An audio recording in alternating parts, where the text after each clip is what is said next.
Good morning. I'd like to call this is a really hot mic today, so be careful, folks. I'd like to call the Lane County Board of Health meeting to order this morning. Today is Tuesday, May 5th, 2015. And the first item is adjustments to the agenda. Any adjustments to the agenda for the Board of Health? Seeing none, we'll move on to public comments for the Board of Health. Is there anyone signed up for public comment to the Board of Health? And we have somebody checking right now.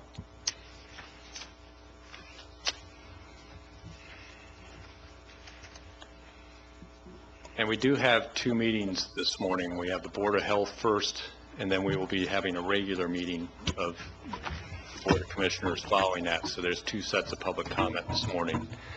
So we do have several people signed up to speak to the Board of Health, and the first person signed up, and you'll have 3 minutes. You'll identify yourself and where you're from, and then I'll start your 3 minutes, is Dr. Elizabeth Maxwell.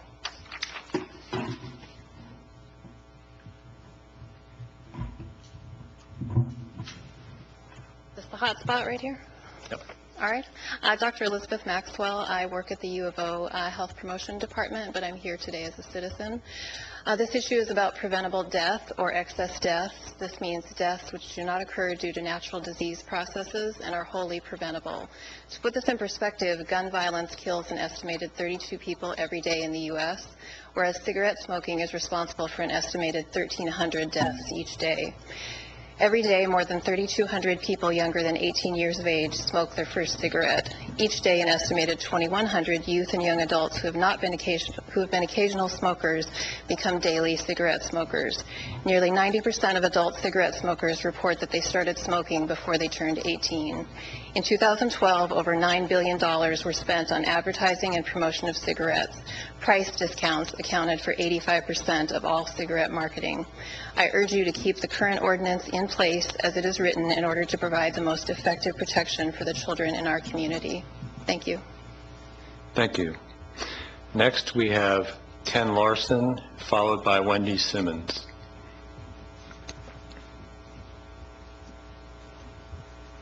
Good morning. Ken Larson. I own a grocery store in Springfield, Bungalow Market, right by the school district office. And I'm here to represent the Oregon Small Grocers of about 25. And I don't see Dairy Mart here. They called me and said they were going to be here, but and they have 45 stores.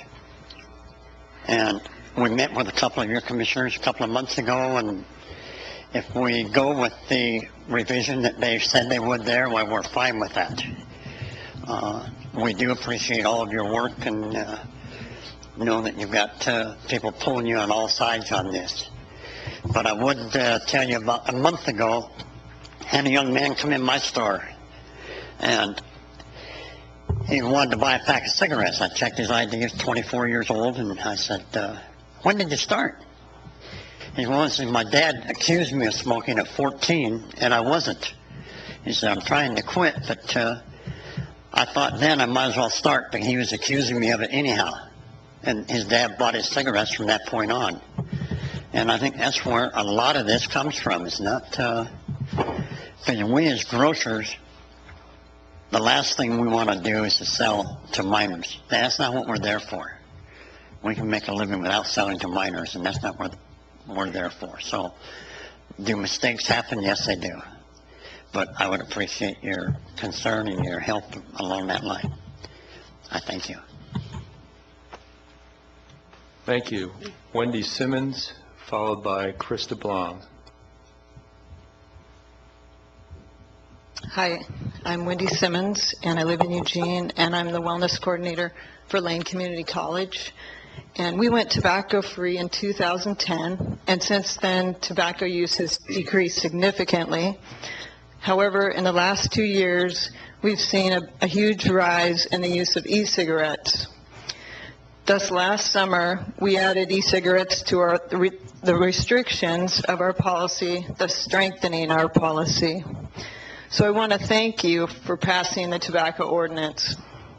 This is an important step for protecting youth from nicotine addiction in our community.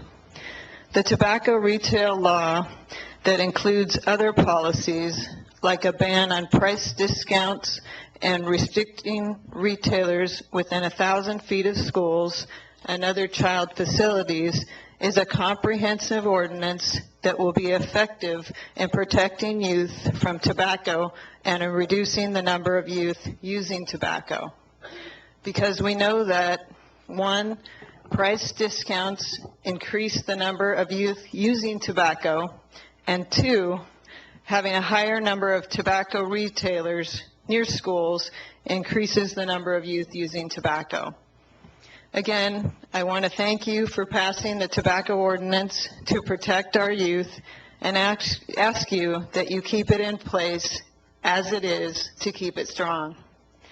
However, if you are not ready to keep these strong parts of the ordinance in place, I would ask that you please review it again in 1 year and then consider adding those parts back in. Thank you for your time. Thank you. We have Krista Blom, followed by Ed Lichtenstein. My name is Krista Blum. I'm a prenatal care coordinator for Trillium Community Health Plan. We partner with Lane County on the Community Health Improvement Plan, in which strong tobacco retail licensing is a part. I work with multiple pregnant women, and a lot of them that I speak to use tobacco throughout their pregnancy. Babies born to women who smoke during pregnancy are more likely than babies born to non-smokers to have birth defects, be born prematurely, and have low birth weight. Most of these moms-to-be started before the age of 18. The more kids we can prevent from starting to use tobacco, the fewer pregnant tobacco users there will be, and fewer infants suffering the consequences. Thank you for passing the comprehensive tobacco ordinance that will prevent and reduce the number of youth using tobacco.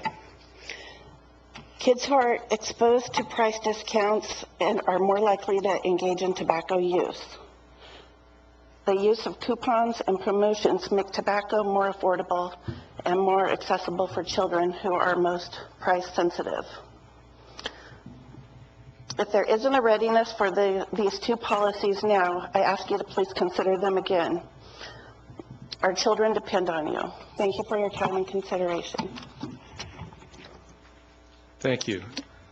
Ed Lichtenstein.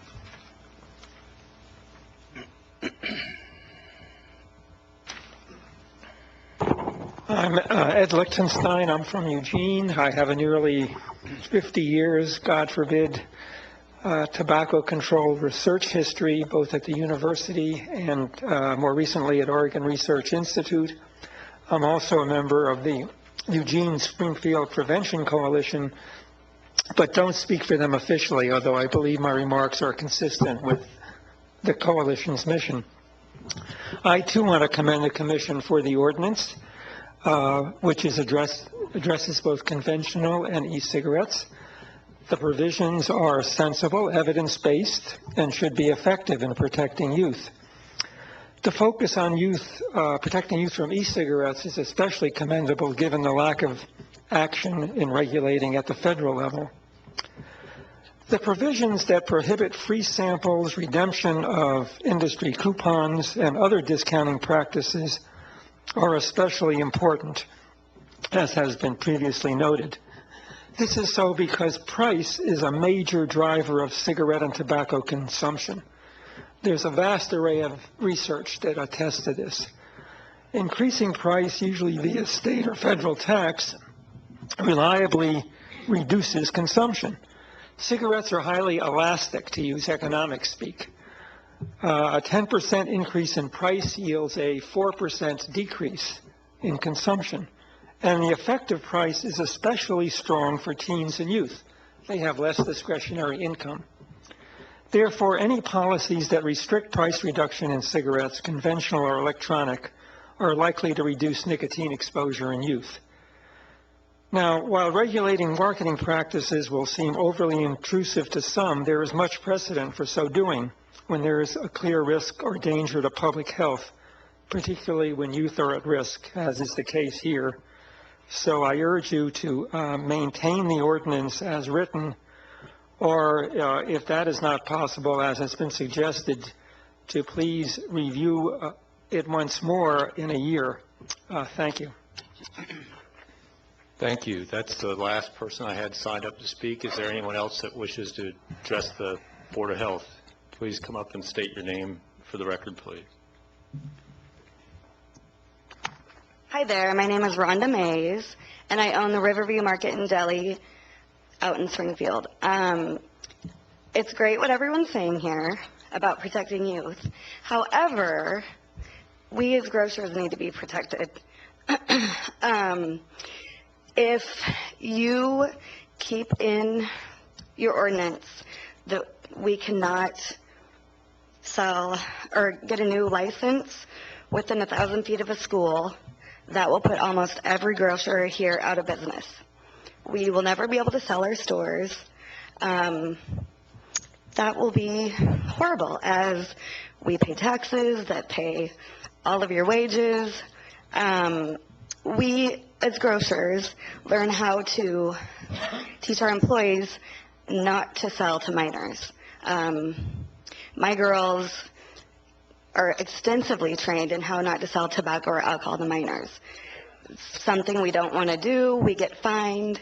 So I'm just asking that you think about, I mean, the promotions, coupons, that has nothing to do with children in our store, as we don't sell to children. So that's fine if you want to keep the promotions and the coupons as part of this, as us not taking them, but I ask you to really look at the 1,000 feet of a school. So one day when we want to sell our businesses, we can. That's all. Thank you. Thank you. Is there anyone else that wishes to address the Board of Health? Just come on up and state your name for the record. My name is Terry Alberts, and I'm the owner of Mohawk General Store. We're a small convenience store out between Springfield and Marcola. Our store has been in existence for 100 years, and we are very close across the road from a church where there's a lot of kids activities and so forth. And I just wanted to kind of voice the same concern as Rhonda mentioned, as the way the ordinance is currently written. If I was to sell the store, a new owner could not get a tobacco or retail license to sell tobacco products. And so again, I would be in a position where very likely the store would just close, and we would no longer be able to employ the people that we do employ there. We are very vigilant about trying to make sure that we don't sell to youth. I've never had a young person come in with coupons. For one thing, that would draw attention to the fact that they're trying to buy cigarettes. You'd be extra scrutinizing in that case. And in our case, it's very much a community store. So if kids did try and come in, it would get back to their parents, because I would tell them, you know, your child just came in to try and buy cigarettes at our store. So again, I apologize for my nervousness of standing up in front of you here, but I would appreciate your concern about making a change to that portion of the ordinance where store owners such as myself and Dave out at Marcola Market, we would have the opportunity to be able to sell our store, and the stores would be able to continue to be in business given the 1,000-foot rule that's currently in place. Thank you. Thank you. Is there anyone else that wishes to address the Board of Health? Seeing none, we'll move on to the next item, which is Commissioner's response to public comments and or other issues of remonstrance. Commissioners. Commissioner Stewart. I just want to thank the folks that came to speak specifically to this item. I don't remember folks being quite so nervous when Jay and I attended a meeting with the grocers. So it's really no different atmosphere. I just appreciate that you came. And when we have the item and discuss it, we'll talk about some of the things that we heard at the meeting and concerns that at least I have with the current ordinance. So Just wanted to make sure we'll address those when the time comes. Any other commissioners' response? I just want to say hello to Wendy Simmons. It's been a while, because we're both former eWeb employees. Moving on then to Health and Human Services, we have a report on implementation of Ordinance 14-19, tobacco license and electronic cigarette regulations, and we have, looks like Karen Gaffney, Dr. Ledke, and I see Alicia Hayes sitting in support in the audience, so.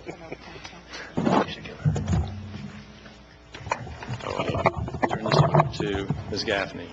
And I'm just being cautious of the microphones given your earlier.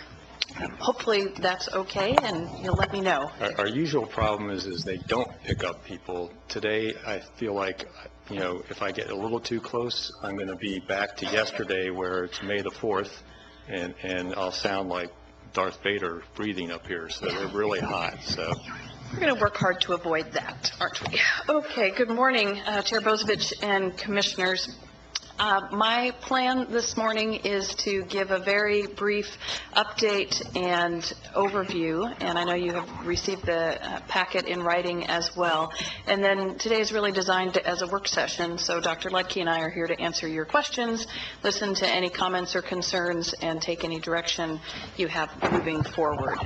But particularly for people who might be watching on television and don't have the benefit of the packet, I would like to start with a little bit of an overview of how we got here today.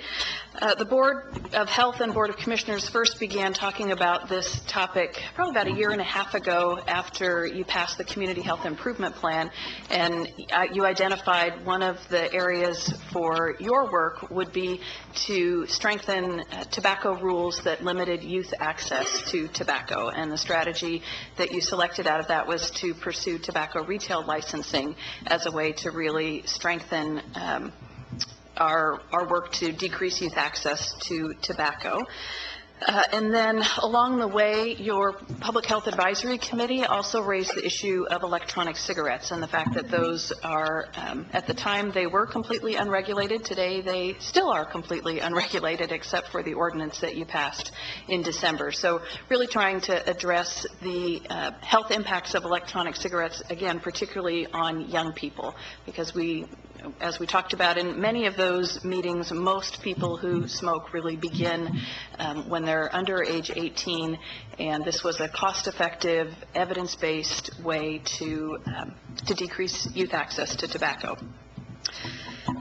You adopted this ordinance in December, and so by way of update on implementation, I just heard from Jeff Lang. I know when we submitted the packet, we had 46 retailers. As of today, we have 50 licensed retailers in unincorporated Lane County and 8 more applications that are pending. So our staff continue to work with the tobacco retailers in unincorporated Lane County to get them licensed. As we talked about when we were here earlier this spring, we're doing an implementation that's really a soft rollout because our shared goal is to bring everyone into compliance. That's our target. So we're well on our way there. And in terms of the e-cigarettes, that prohibition that you adopted in December for youth to possess or anyone to sell to youth electronic cigarettes, that went into effect in January, and both the Sheriff's Office and Department of Youth Services, I can't believe I said Department of Youth Services in Health and Human Services are monitoring for that. We have not had any citations under that ordinance as of yet. Since December, the other part that you asked of the department was for us to reach out to each of the cities and encourage them to adopt a similar ordinance, help give them the same kind of information that you as the Board of Health had about this problem in the community and what the opportunities were around an ordinance like this.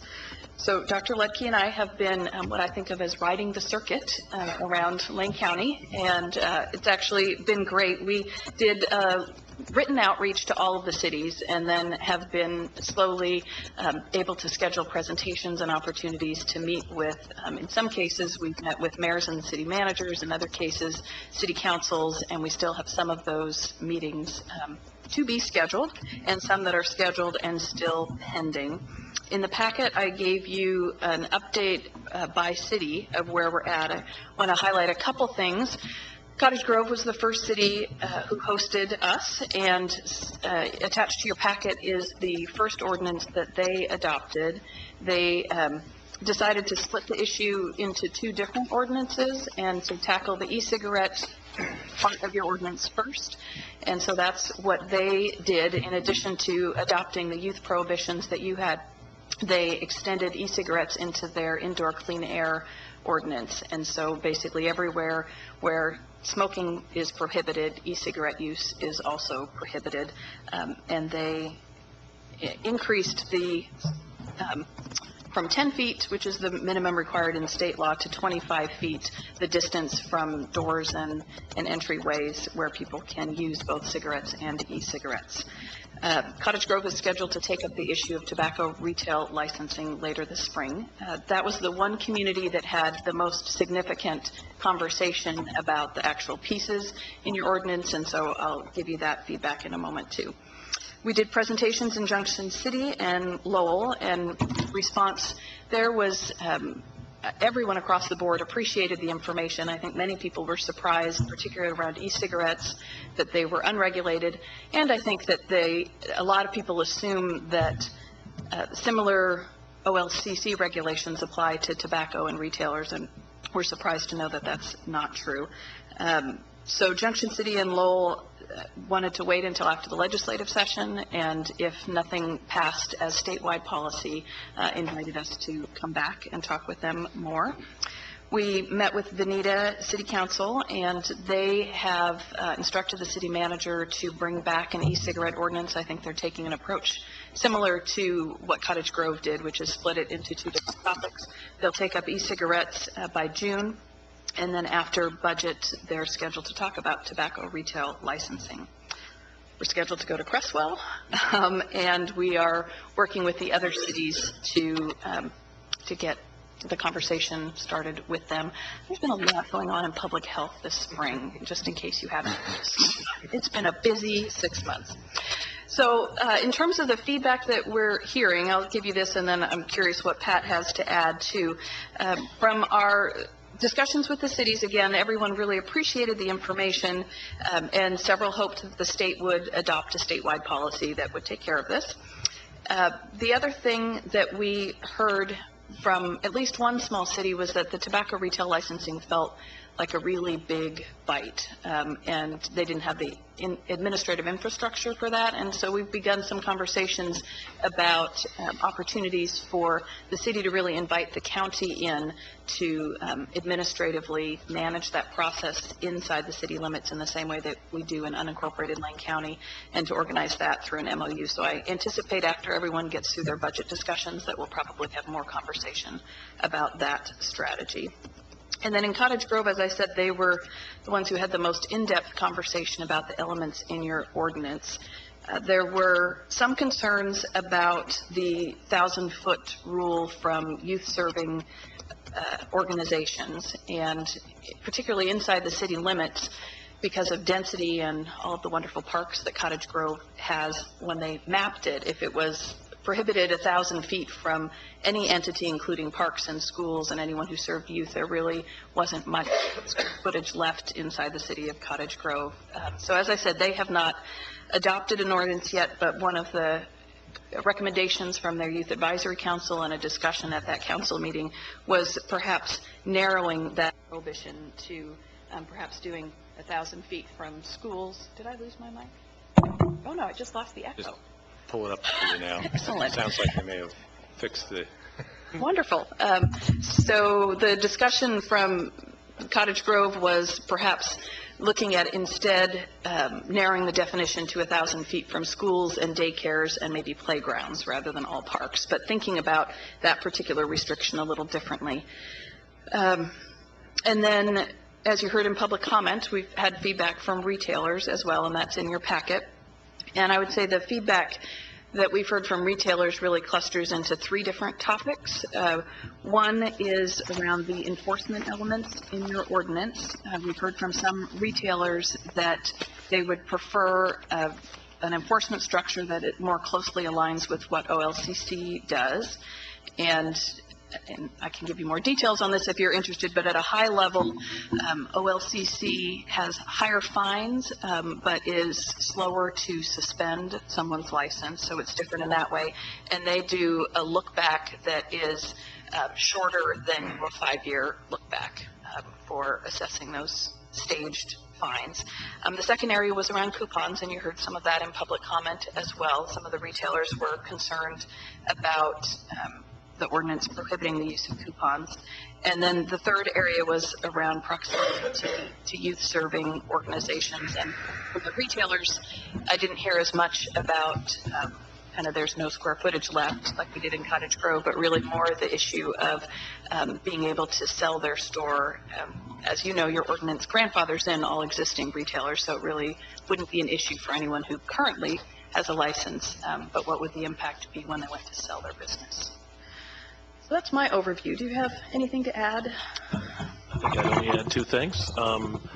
While Karen and I are the face today of this, the face over the last several months and the brains and the brawn have been our prevention tobacco team, and they're here as well to answer questions. The three of them can maybe raise their hands, although I suspect you know them all. And then also, the last time that we were here in December to discuss this, I mentioned there were some ongoing studies around the use of e-cigarettes in terms of cessation. And wondering, because not all studies make it to completion and not all studies become positive or negative, sometimes they just kind of fall away. One of those studies has now made it through peer review, where the study is torn apart by PhDs and MDs and others in tobacco research and has now been published. And I'll just briefly talk about that because I think it's interesting. It's really the first good study we've had since e-cigarettes have been in the Western world since 2004. 1,000 people were followed over the course of a year. The study took about 3 years to design and get enough people involved. And those 1,000 persons were followed for quit attempts, total number of cigarettes used, total use of e-cigarettes, and where they stood at the end of 1 year. And over the course of that time, really 2 data points have come out. And I think it's, again, interesting. The first is people who chose to use e-cigarettes, as opposed to those in the study who did not, those who used e-cigarettes attempted more times to quit. So good for them for trying to quit.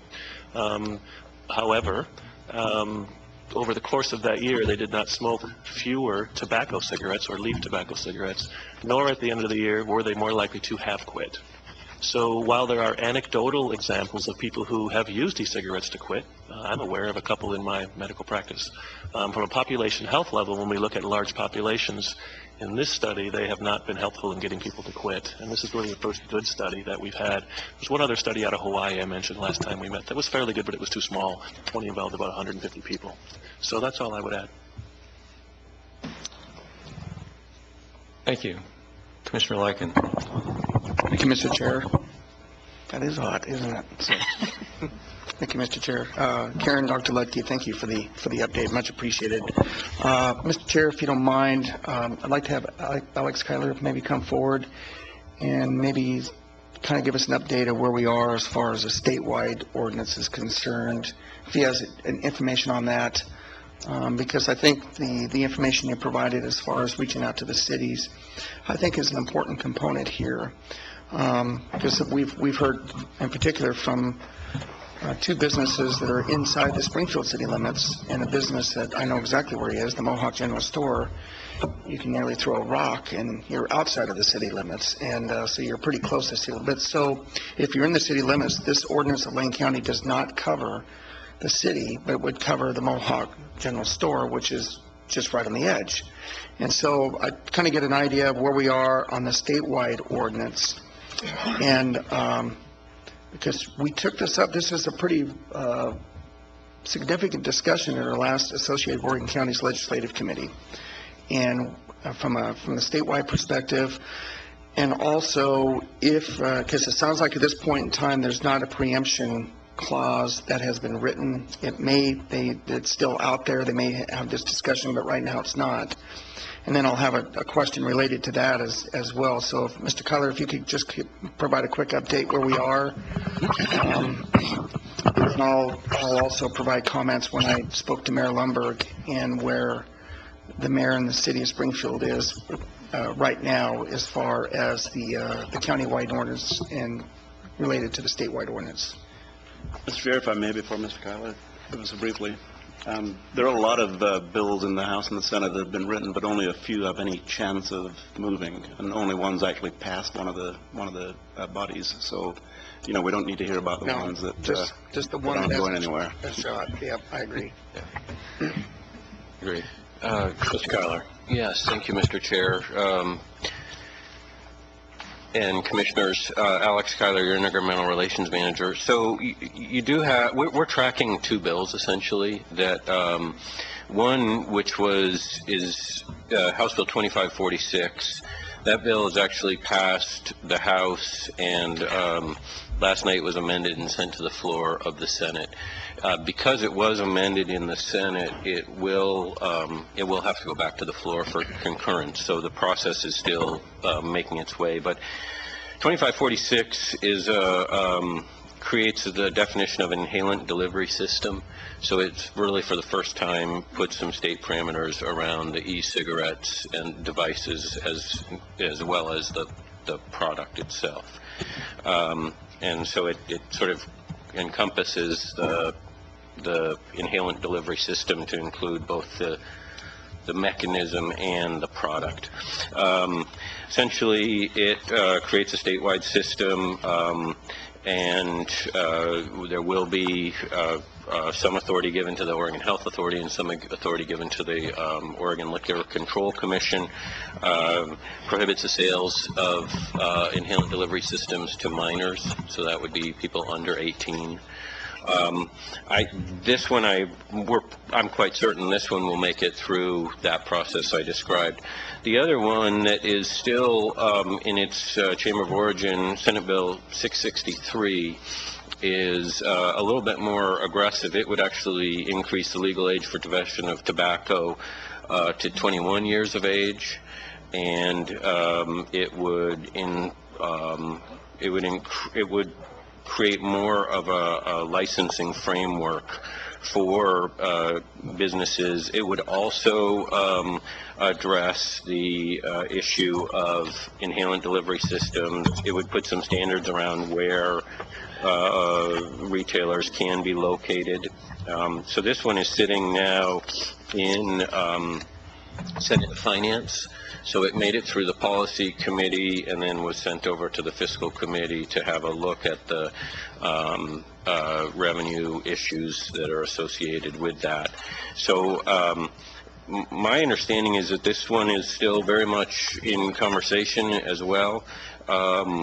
It's not, there are a number of bills that were introduced that are still sort of sitting there, but they're, for all intents and purposes, dead. But this one is still, this one people are still pretty interested in, so we're continuing to track that one. But essentially both create a statewide framework, prohibits sales to minors, futs with the Indoor Clean Air Act, but really put a framework around the e-cigarettes, the sale of e-cigarettes. So, Mr. Chair, quick follow-up on that. So, thank you, Mr. Kyler, for the update. And so my conversation with Mayor Lundberg, and Mayor Lundberg actually has quite a history in tobacco prevention from her prior life, and so this is a very important issue for her. But what she had mentioned to me is that they decided, and I think city manager agreed and the city councils agreed as well, that they would be working closely with Representative Lively and Senator Beyer, and would probably rather, because it covers the entire state and not portions, that they would go down that route instead of working to, in a sense, adopt the Lane County ordinance. So, which I completely understood. The question I have, and maybe I'm not expecting an answer today, and this is maybe what I would ask staff to look into as well, and that is, with the Lane County ordinance covering the rural or unincorporated area of Lane County, and if the statewide ordinance is adopted and there's not a preemption, let's say there's not a preemption part, would the rural businesses have to take care of paperwork in both a Lane County and a state of Oregon? Because if there's not a preemption, I'm guessing that's going to be the case. So, so I'm going to ask staff maybe to look into that, and that so as this is a work session, and then to provide information on that as well. But I don't want to take away at all from the good work that's being done by our staff. I think our staff's done a yeoman's work on this and much appreciated. As you know, I did have reservations from the get-go on the fact that this was affecting rural Lane County or unincorporated Lane County, but the cities were not being affected. But with 65% of the population of Lane County located within the city limits of Eugene and Springfield, that's probably predominantly where those businesses are going to be located. And then you'd have the unfair advantage on the unincorporated rural portions of Lane County as well. So it was a good discussion with the AOC. It seems like the legislative committee was very interested in continuing to work very closely with the legislature. I knew about 2546 and where that is. That's clearly seems to have enough to get passed in both houses, and then it's up to the governor to sign. But great work. Honest, this is terrific work, and I think Dr. Lutke providing more of that. I think the information from the very beginning, and especially how we keep this out of the hands of youth. I was fortunate enough. I've never smoked. I've never chewed. I've nothing. So, by the way, I look forward in a year from now when the doctors come forward and we start talking about marijuana. That's the next one. So, and how we deal with that. But great work. Thank you very much. Commissioner Farr. Thank you, Mr. Chair. And thank you, Mr. Kyler. Great report. You really restricted it to the ones that really do have a chance. The two, you didn't mention 190A, Senate Bill 190A, which seems to be a bit of a nuclear option that's still rolling around, but I would guess that's not going to get too far. And then the ones that are in House revenue are still kind of alive, but I don't know there's much action there. Dr. Lutke, I have a vial of Girl Scout flavored nicotine that you loaned to me, and I'll get that back to you. It's sitting on my desk up there. I've been using it for a while. So I think I'd just like to echo Commissioner Lyken. Great work on this, and I think listening to the retailers, I have no desire to inhibit retailers from being able to transfer their ownership of their property. And so I think taking a close look at that, and some suggestions have been to take another look in a year, whatever we pass today. I think that's a reasonable approach to it. But certainly making certain that we don't do things that are going to inhibit Lane County's small businesses from passing along to the successor. I think that's very important to all of us, and it really needs to be very important to all of us. You know, when I was in 1,000 feet is a little bit over a half a mile. I know this because I ran the 880 when I was in high school, and I ran it in about 2 minutes, which was fairly fast. I doubt that too many kids are doing a 2-minute half mile these days, but you know, 1,000 feet is a relatively long distance, and you mentioned Cottage Grove being pretty much blanketed without any retail stores selling or able to get licenses if parks were added. Most parks do have playgrounds. You know, very few parks don't actually have a playground. So I think I'd like to take a look at, you know, that as far as is 1,000 feet reasonable, and is it necessary to really curtail the sale of cigarettes to youth? I have a friend who I ran into last week, used to work at Albertsons. He now is a distributor for other food products. He was fired from Albertsons, and he was fired for selling tobacco to a minor. I have another friend who used to be a board member at Bethel School Board. She was fired from Albertsons for selling tobacco to minors. The Surview Market on Barger Drive was fined for selling tobacco to minors. So I think we have some regulation in place there that really restricts the smaller grocery stores in particular, and certainly Albertsons in the case of the two employees that I was talking about, from selling to minors. And I think educating the owners and the operators of stores to make sure that the sales to minors don't occur. You know, I am a firm believer that most people, restricting starting smoking prior to the age of 18 or whatever it may be, some magic age in there, is going to cut out a lot of people from smoking. And I think, you know, there used to be ads in the Eugene Weekly that gave away free cigarettes from American, I don't know, what, some brand of cigarettes that they were giving away. So, you know, I think, you know, giving away cigarettes to any age is not a good idea. Discounting is not a good idea, but I don't want to, I'm not really particularly interested in restricting people's ability to do business in a reasonable fashion, while at the same time making sure that kids don't smoke. So here's the juggling act that we have in front of us. My mom and dad died of cigarettes. My mother-in-law and father-in-law died of cigarettes. I smoked one once, and it made me very, very sick. So I don't want anybody to smoke, period. If we could pass a law in this land to make cigarettes illegal completely, then everybody would be on an even playing field.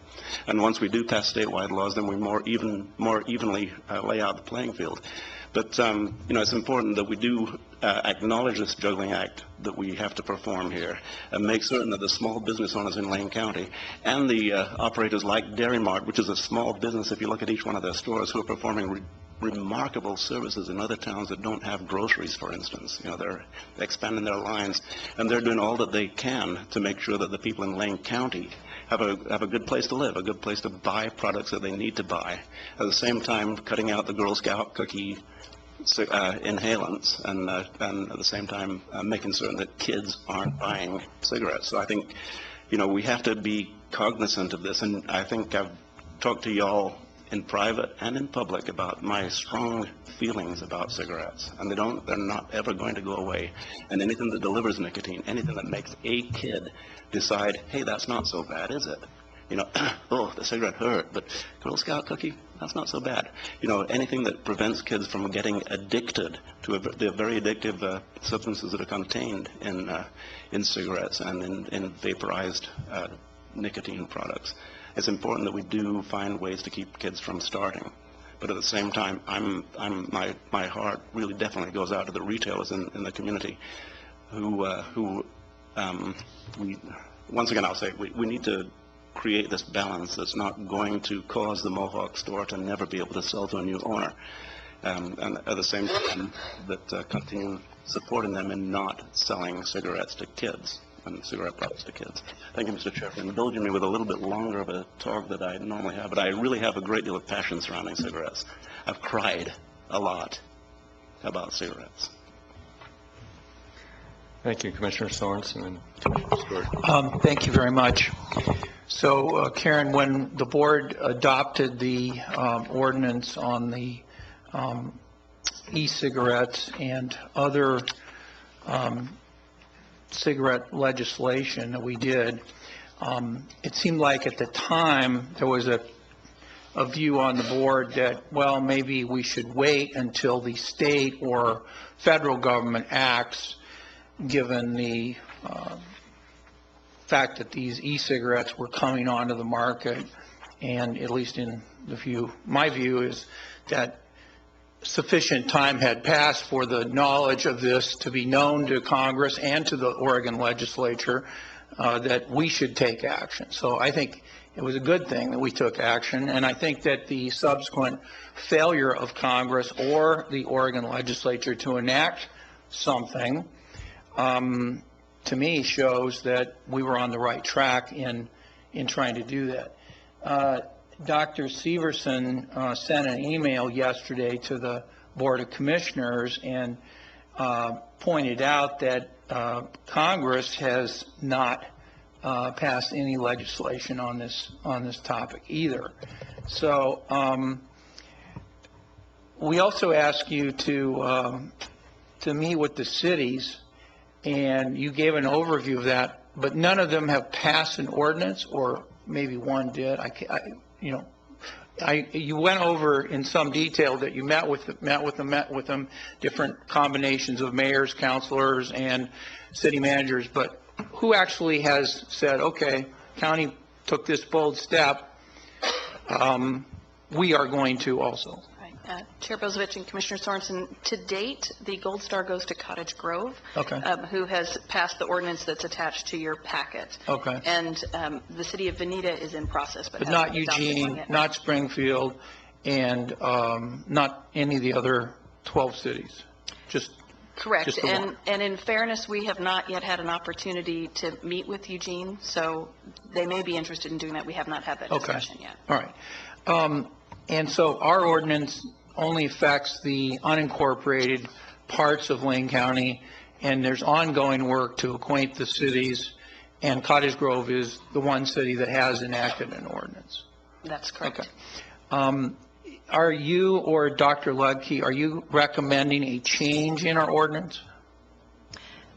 At this point, we don't have a change that we've proposed. I know the board was clear that you wanted to have it out there in the community for a while, hear what people thought, and have an opportunity to talk about that, but I haven't prepared any particular amendments for you today. Okay. And what about you, Dr. Lucky? Mr. Chair, Commissioner Sorensen, I have the same sense as Karen, where no recommendations for change at the present time. Okay. And how long has our ordinance actually been, like, in effect? Where the people that are affected by the ordinance say, we have to get a license, we have to observe these new standards? The e-cigarette portion of your ordinance went into effect January 15th. In terms of having applications out the door for tobacco retail licensing, that final application probably didn't go out until maybe 6 weeks ago, and so they're still in process. And we committed to you publicly and to the retailers that we wouldn't be doing any enforcement on that until after the first of the year. But they are getting their licensing up and their signage up. Okay, thank you. Commissioner Stewart. Thanks, Mr. Chair. So Karen, one of my questions was going to be the intent of imposing fines. So you just said the first of the year. Are you talking? I'm what sorry, the year? first of the fiscal year. July 1st? Let me clarify that. So our commitment was that we were going to get the application process moving, get the licenses up. We would not do any enforcement activity until after the 1st of July of 2015. And so at that point, we'll have our inspectors begin to go out and make sure that those retailers have met the posting requirements that are in your ordinance. Okay. So just a few comments here. I supported this ordinance from the standpoint we combined it with the e-cigarettes. And at the time, I had reservations that I shared with you in regards to the tobacco licensing part of the ordinance. But I felt strong enough that because there was no laws against the use of e-cigarettes to minors or sales to minors, that it was important that we made that step, knowing that we have the ability to hear from the public and potentially make adjustments to the ordinance. So I would share a few things. You know, the City of Eugene, my understanding, does have a retail license process for tobacco products. So we're going to hear when Commissioner Farr talks about folks that have been fined for cigarettes and they've been sold. That's in the City of Eugene, my understanding. So Commissioner Bozovich and I've heard from many of the small markets and grocers that this has been implemented on in rural Lane County, and there are several things that still I have concerns over that I would hope this board would consider asking for some changes. The first is the locations. The location of 1,000 feet. As I think about the city of Cottage Grove, I share the same concerns as the city manager is that I don't think we could comply with the 1,000-foot restriction anywhere in the city of Cottage Grove. I mean, we have Dairy Mart that's located right across from Corner Park. There's no way that they're going to. So if we stick with this distance and the structure of it, Dairy Mart's not going to be able to sell their market to anybody else and still maintain their license unless we change that. I have concerns about that, whether it's Mohawk or the other stores. I mean, they're located right across the river from, the mental health facility for youth, and so they're going to have the same situation that's going to comply with. So I believe that there needs to be an adjustment there. I look at the comments that you quoted that were made in the city of Cottage Grove, that it could be limited to 1,000 feet from schools, child care facilities, and playgrounds. That was actually recommended by the Youth Advisory Council, by their peer kids, our 15, 16, 17-year-olds that are on the Youth Council. It wasn't the city manager or the city that was making that recommendation, so I wanted to clarify that so that there's no differences. I find it hard to believe that a child care facility, most of them that I know are children that are under, that are not in school yet, anywhere from infant to probably 6 or 7 years, are using child care centers. I don't think that those are high risk of folks going to be sold tobacco products. So I'm not seeing that that's necessarily going to be a driver for it. So I personally think that we have to adjust the 1,000 feet. We either throw it out or we limit it strictly to schools, and maybe it's 500 feet. The 1,000 feet, Commissioner, it was probably 1,000 yards you were thinking about to get you a half a mile, but 1,000 feet's only 880. It's just a shorter distance. I might be able to do 1,000 feet too.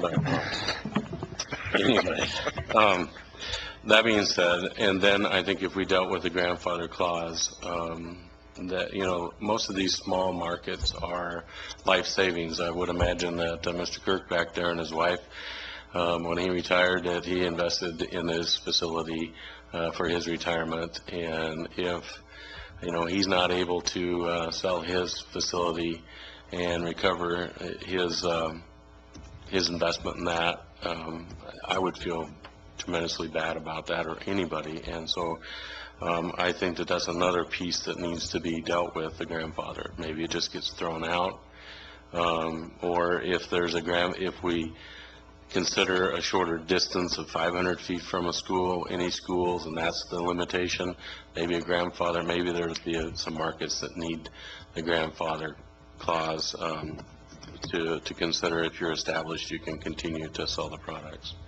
But we won't be issuing new licenses for brand new facilities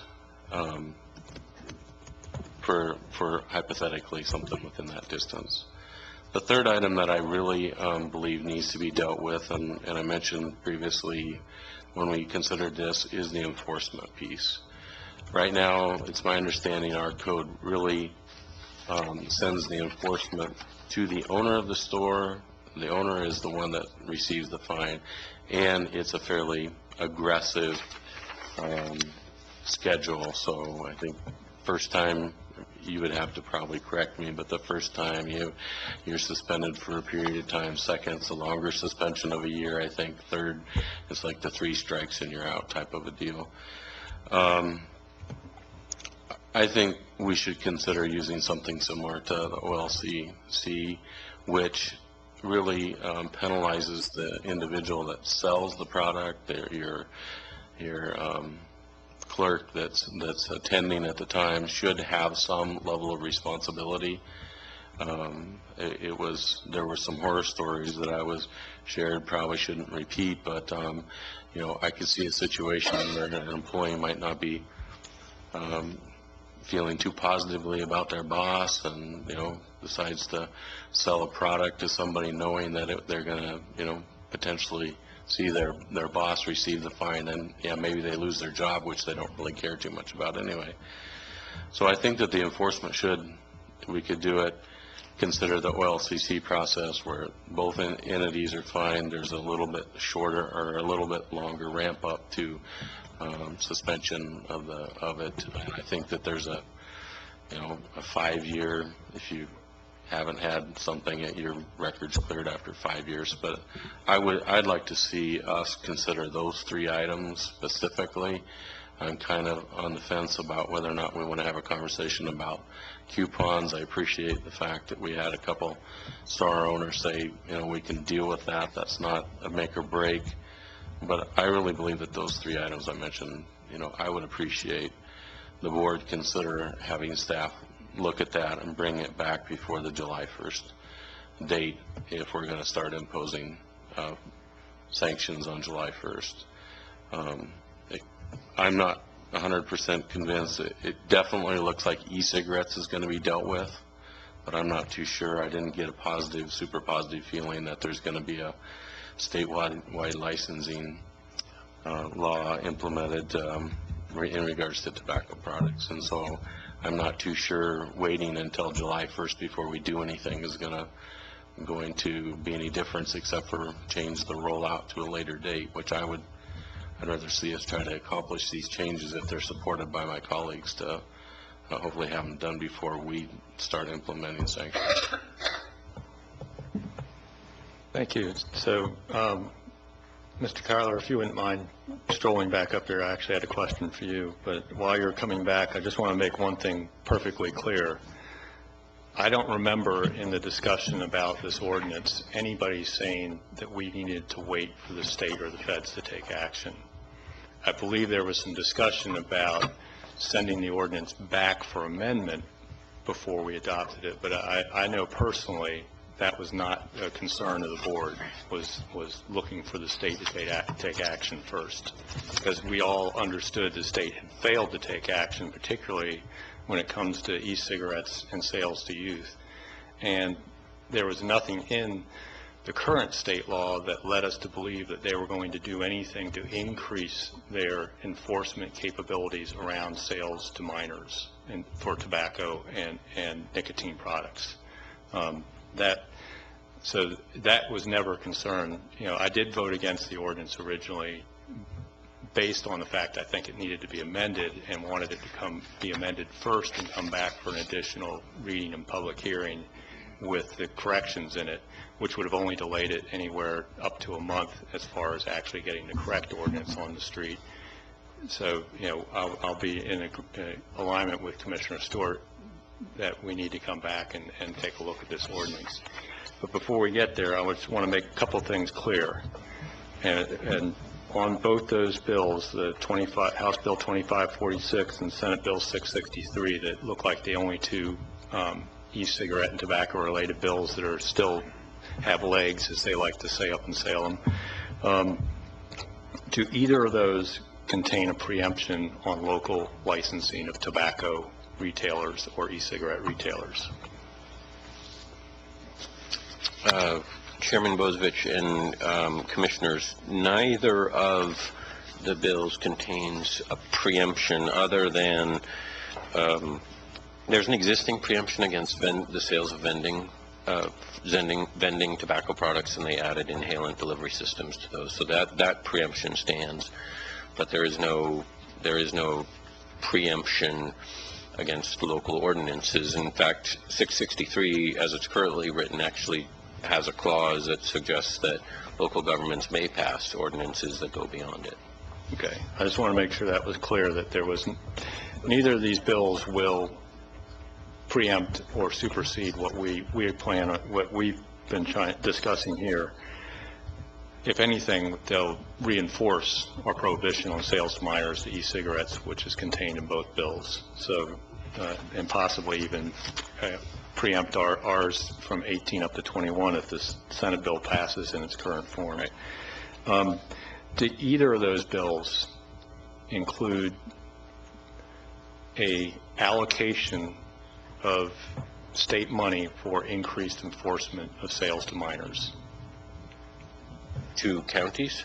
No, to just in general, to their system, to whoever, you know, they're talking about having the Oregon Health Authority and LLCC and one of the bills deal with e-cigarettes and all that, but is there any increase or proposed increase in the state's enforcement mechanism around sales to minors of tobacco and nicotine products? Senate Bill 663 definitely has, there's a new license fee of $300 per licensee. That is going to generate a fairly significant amount of revenue, and then designed to cover the costs of the program. So that one, but House Bill 2546 does not include that, any sort of additional revenues or allocations for enforcement? Correct.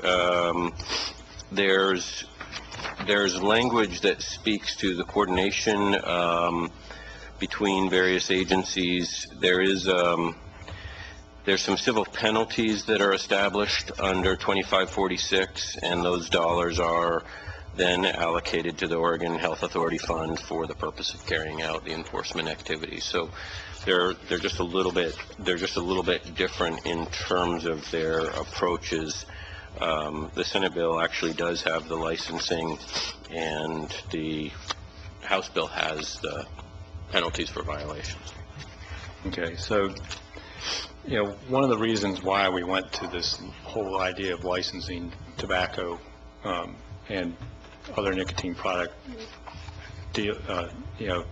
retailers was to generate a revenue stream to carry out enforcement and regulation of sales to minors, because the whole idea is to keep people from starting smoking when they're a minor. I grew up in a tobacco state.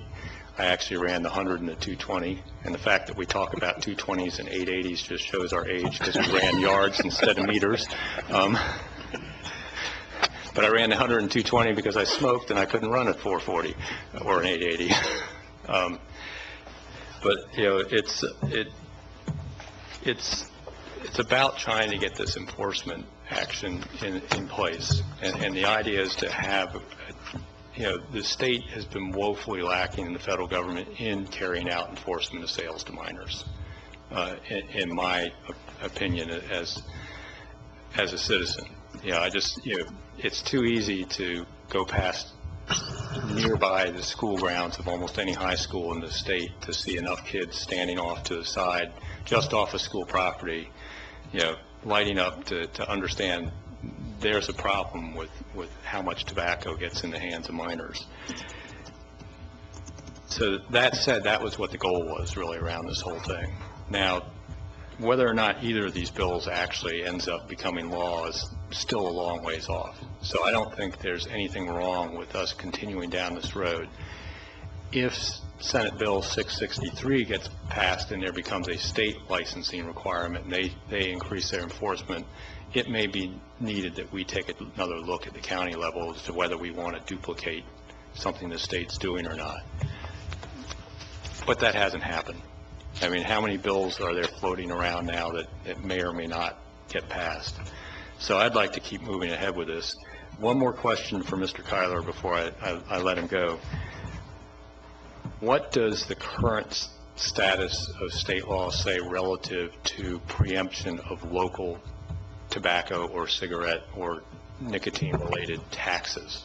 Are we allowed as a county or a municipality to tax those items? Chairman Bozovich and members of the commission, there's an existing preemption that prohibits local governments from assessing a tax on loose tobacco and cigarettes, and then the law is silent with respect to e-cigarettes.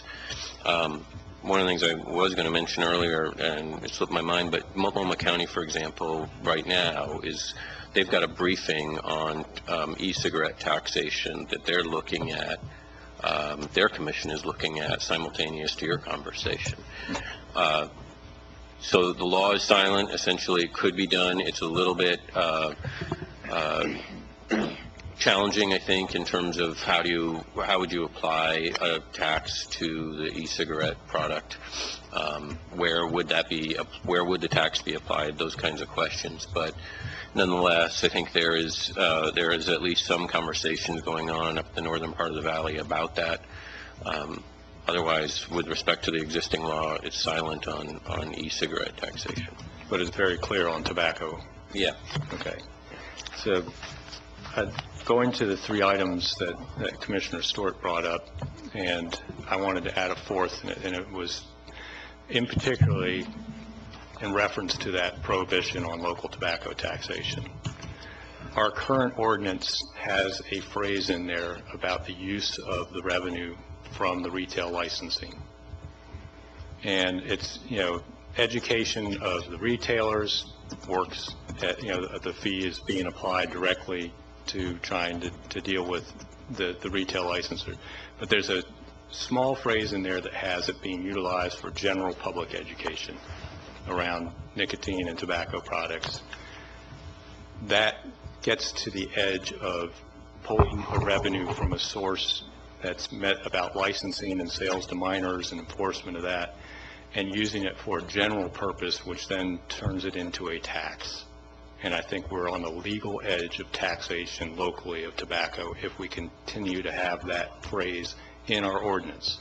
And I understand how important it is, and we have 100 other different revenue sources that are dedicated towards public education around tobacco, the dangers of tobacco, how to quit.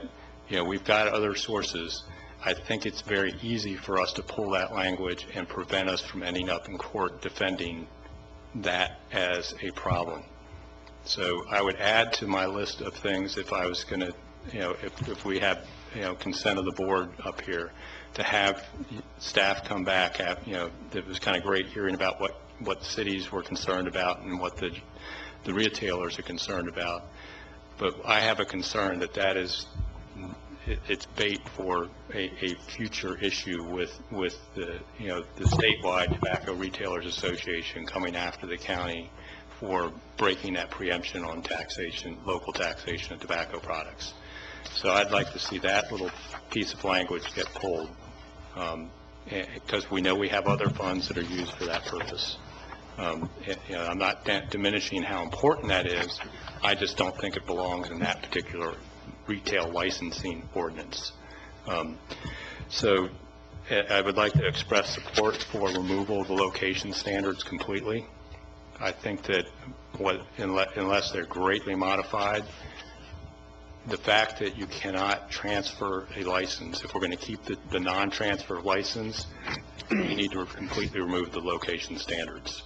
Because what it does is gives a current store that may be legal in 1,000 feet from everybody else, but sometime during their lifetime has somebody open a child-related facility within that 1,000 feet, suddenly diminish the value of that store upon sales because they can't get a new tobacco license from the county. That, to me, is very close to a regulatory taking and really problematic. And I don't really see that ties directly to enforcement of sales to minors. I understand the concern about having them so closely located, but I think that portion of the ordinance is extremely problematic. Easier just to remove the whole thing. We can come back and relook at it later. Like, we can look at any of our ordinances and laws in this county at any time we want to. And it might be good that if we do adopt an amendment, that along with adopting that, we ask you to come back in a year and report. I would recommend that anyway, because this is such a new ordinance. I do agree that we need to change the penalty structure. I do think it needs to be joint, though, between the owner and the actual clerk. I think one of the things that's missing from the OLCC regulations is holding the actual store owners as responsible as the clerk. I do believe, though, we shouldn't have the first step be suspension. I mean, for some of these small stores where that's one of their largest profit centers, it's like almost a death penalty on first strike. So that's a real issue. So I think we need to look at that penalty structure, and there needs to be some conversation with the industry around that. I do think we just ought to throw out the whole discount coupon issue of the ordinance. Again, it's not germane to sales to minors that I can think of. I smoked as a teenager, and I bought my cigarettes in the most expensive fashion because that's how they were the easiest to be available. And I'm sure a lot of teenagers pay a premium to some adult to purchase their cigarettes for them today in the same way. Price is not necessarily a barrier for something that it's that addictive to somebody. I mean, just look at, the current problems we have with the amount of cash involved in the drug, system right now, the illicit drug trade. You got something that's addicting, people will pay, whether it's discounted or not. Finally, I think, that's really, if we have consent to the board here, I'd like to see staff come back with an amended ordinance for first reading, if we have support of the board, and in those 4 particular items to look at location standards, to look at the penalty structure, to look at the discount and coupon language, and to look at the public education phrase in the law. So those are my concerns. I think you've heard at least expression for support of 3 of the 4 of those out of another commissioner, and I'll wait and see what the other commissioners have to say. Commissioner Farr. Thank you, Commissioner Bozovich, and thanks for reiterating the 4 conditions that you and Commissioner Stewart have talked about. And, I'm not even the slightest... I'll be clear, that's 3 that Commissioner Stewart, I added a 4th. 3 and 1, yes. Thank you. And 330 yards, not... thank you. Made a note.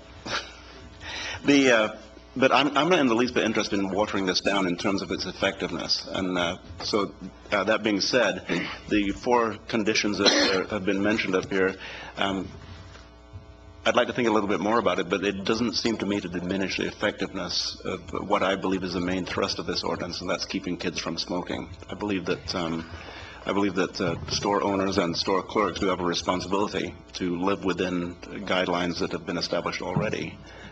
It's illegal to sell to kids under 18 years old. And I personally believe that store owners are the ones who are responsible, because anytime an employee acts incorrectly, it usually is a matter of training or supervision, and the management and the ownership is responsible for training and supervision. And if they're not trained adequately to not sell to people who are illegal, or to make illegal sales, or if they're not supervised in a fashion, they continue to sell to people who are illegal to buy, then that really is an ownership issue and is a management issue, and I will strongly contend that that is the case. Once again, I've stated, cigarettes have made me cry over and over again for hours and hours on end. And I won't go into the details, and I'd like to look around this room, and I'd challenge anybody to raise their hand to say that cigarettes have not made them cry by losing a loved one who's been a victim of being addicted to this product that is killing people and continues to kill people. So the main thrust to me is making certain that people don't start smoking. Adults who lead their lives, they have their personal choices that they will always make, and I'm not particularly concerned about restricting people's choices. However, keeping kids from starting, that's what this is all about. And I believe that if we do come back with some adjustments to the ordinance that I'm very strongly in favor of, based upon the merits of the ordinance and the outcome of the ordinance, if we come back with these adjustments, I believe we can still maintain the main impact that I have in mind, and that's making sure that kids don't start smoking. And I'll stand on the street corner and talk about that, and I'll stand on the top of the building and talk about that, and I'll grab kids physically and pull them out of smoking cigarettes. Back in 1973, I went to the Memorial Coliseum in Portland to see Led Zeppelin. Hands up who likes Led Zeppelin. And they were handing out free cigarettes to everybody. They offered me a packet of cigarettes. The cigarettes that you would walk a mile for, by the way. And, I didn't smoke, I didn't take them, but everybody was taking them, and I wonder how many people began their smoking career that day at the Led Zeppelin concert because they were given cigarettes to smoke outside the concert. So, we have to make certain that things like that aren't happening, but I believe that we have regulations in place that really do help us to address that. And so I'm wholly, strongly behind this. When we passed this in December, which kind of was on my watch as the chair, it was important to me then, and I think getting everything in motion at this point is absolutely essential. And I strongly believe that with these small adjustments, we can continue to our effort on our chip on making certain that kids don't begin smoking. I think we can do that. I know we can do it. So. Looking around the room, the folks who have testified in favor of the ordinance, testified in favor of the distance restrictions, testified in favor of coupons and discounts. I think, I believe personally, though I'm emotionally tied to this, I believe that we can maintain the main thrust of the ordinance with a few adjustments that aren't going to affect the small businesses in Lane County. Thank you. Commissioner Lykin.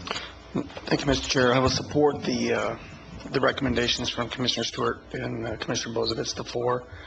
I appreciate that. I still strongly believe that until the cities, and particularly Eugene and Springfield, but the cities as a whole, and I actually believe that one of the state ordinances will become law this year, based on, I think, the information that's been provided through the different associations, and just based on the conversations I've had with our local legislative delegation. But until that happens, I still believe we're unintentionally creating somewhat of a rural-urban wedge. And so until I think hopefully either the cities will begin looking at this and adopt this, or there's a statewide. I think that will create more consistency. And so I am concerned about that, but I will support Commissioner Stewart and Commissioner Bozovich's four recommendations for amending the ordinance. Thank you. Thank you. Commissioner Sorensen. Are we going to have a motion to change the ordinance or direct staff to change the ordinance today? Or are we just going to have this, as was announced, a discussion of this? So this was a report back today, and I think what we're doing is getting a sense of the board to ask staff to come back with a future agenda item to possibly amend the ordinance. I don't know if we need to do that by motion today. If we have a future agenda item, and we have 3 head nods, and I've seen at least 3 commissioners so far support directing staff to come back with an amended ordinance at a later date. That's... Well, one thing that if we are going to suggest that there are changes that need to be made to this ordinance, and I haven't heard any good reasons to make those changes, but if the board's going to do that, it seems like we need to follow a process that we set out when we initially put this ordinance into effect. Namely, we had the Public Health Advisory Committee give us their perspective on whether we should have this ordinance or not. They're the ones that worked on it. So it seems like if we're going to make changes in the ordinance, we've got to go back to the Public Health Advisory Committee and say, hey, we did what you asked. We enacted this ordinance. It wasn't exactly unanimous, but it was a 3-2 vote of the Board of Commissioners to do what I consider to be a path-breaking ordinance. Now there's concern about whether the ordinance should be amended. There's commissioners that have made suggestions on how it might be amended. Hey, what do you think? And have them come back and say, oh, these are minor. They won't undermine the effectiveness of this ordinance. They won't undermine the purpose of the ordinance. They won't let more people get addicted to cigarettes. They won't have more tragedy in their lives. They'll just be minor changes. That's what I'm concerned about. I want to make sure that we have a good process to make sure that happens. Otherwise, people might draw the conclusion that we are amending the ordinance that hasn't even really gotten a chance to get into effect yet. And why are we doing that? Because tobacco retailers would like us to make those changes. And I get that that's a legitimate point of view, that they have a right to express their views. But let's remember, this is about our Public Health Advisory Committee, our function as Board of Health. So that's the part of this process I'd like to jump in on, if there's enough interest on the board to say we want changes made in the ordinance. I haven't heard staff say there are any reasons to make changes. Commissioner Stewart. Thanks, Mr. Chair. As I stated earlier, I supported the enactment, and I voiced concerns with the ordinance that I felt needed to be addressed and could be addressed at a later time, feeling that we probably weren't going to have a transfer of a business or a license that was going to be impacted in a short period of time. Respectfully, I represent the East Lane County, which is rural. Whether we like it or not, rural is struggling to survive, and there's lots of reasons for that. But these little markets, in a lot of cases, are very important to our communities. I'll share one market that is located up by my wife's parents. It was nice that they were there because there was times when my wife needed some products and she didn't have to drive clear to town to get the necessities. That's going to be the consequences, that if we take and make it so these businesses can't operate, they're not going to exist anymore. I mean, bottom line. And I believe that they are an important component to rural Lane County. I would assume Commissioner Lykin or Commissioner Bozovich would share the same thing. It may not be that important inside the city limits of Eugene, and I understand that maybe the South Lane Commissioner feels pretty strongly that that there's lots of options and this ordinance is not needed, but those markets are very important to the rural communities and the health of them. So I'm committed to trying to make changes that, as Commissioner Farr stated, aren't going to negatively impact what we're trying to do here. We don't want our youth buying these products, and we don't want easy access to them. And I believe that our store owners aren't selling, but mistakes do take place. And we have, if we can move forward with this, we're going to have some checks and balances. We're going to make sure that there are folks that go into these markets, make sure that the products are displayed according to the rules. We're going to also check and make sure that they're not being sold to minors. And I believe that that's a good step forward in trying to address this and reduce that. Education is a key component. It's not part of this because we have an educational component that we do with the cigarette tax money that we get right now. I don't believe that if we send these 3 changes to the Health Advisory Committee that they're going to recommend that those 3 changes come back. So respectfully, I don't know that hearing them tell us that they don't want to recommend those changes. We've already heard from professionals in the medical field and professionals that work at LCC and others that they don't believe that those things should be taken out. It's not going to come back as a different news. But those folks aren't represent rural Lane County. They're not representing the 50-some markets that exist that probably used to be 150 25 years ago when there was an industry that supported them at a higher level. So my question to the staff after that rant is if I was to make a motion today, and I want to make sure that you have time to go through this and make the adjustments to it, what would be a time frame that you would like to have to consider making these 3 or 4 changes? Thank you, Chair Bozovich and Commissioner Stewart, and I really appreciate the thoughtful conversation that you've had today, as well as all the prior meetings on this topic. We certainly could prepare a first reading on a set of amendments, and it seems like on at least one of these there might be multiple options for you to take a look at too. But we could prepare that first reading as well as including a staff analysis, which might get at some of Commissioner Sorensen's questions about the impacts of each of those amendments, and have that back to you in June. Okay, I threw a date down that possibly the first reading would be June 23rd. Yes, that should be fine. And the second reading looks like it would take place in a public hearing July 14th. I know it's after the July date, but I'm sure that we can deal with that. Yes, that's not a problem. All right. So with that information, I would make the motion that we direct staff to bring back amendments to our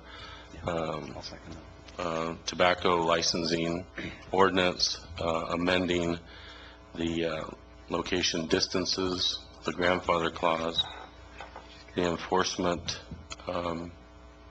penalty portion, the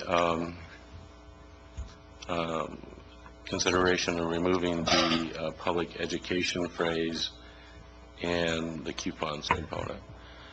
And I would ask that staff bring that back for first reading on June 23rd.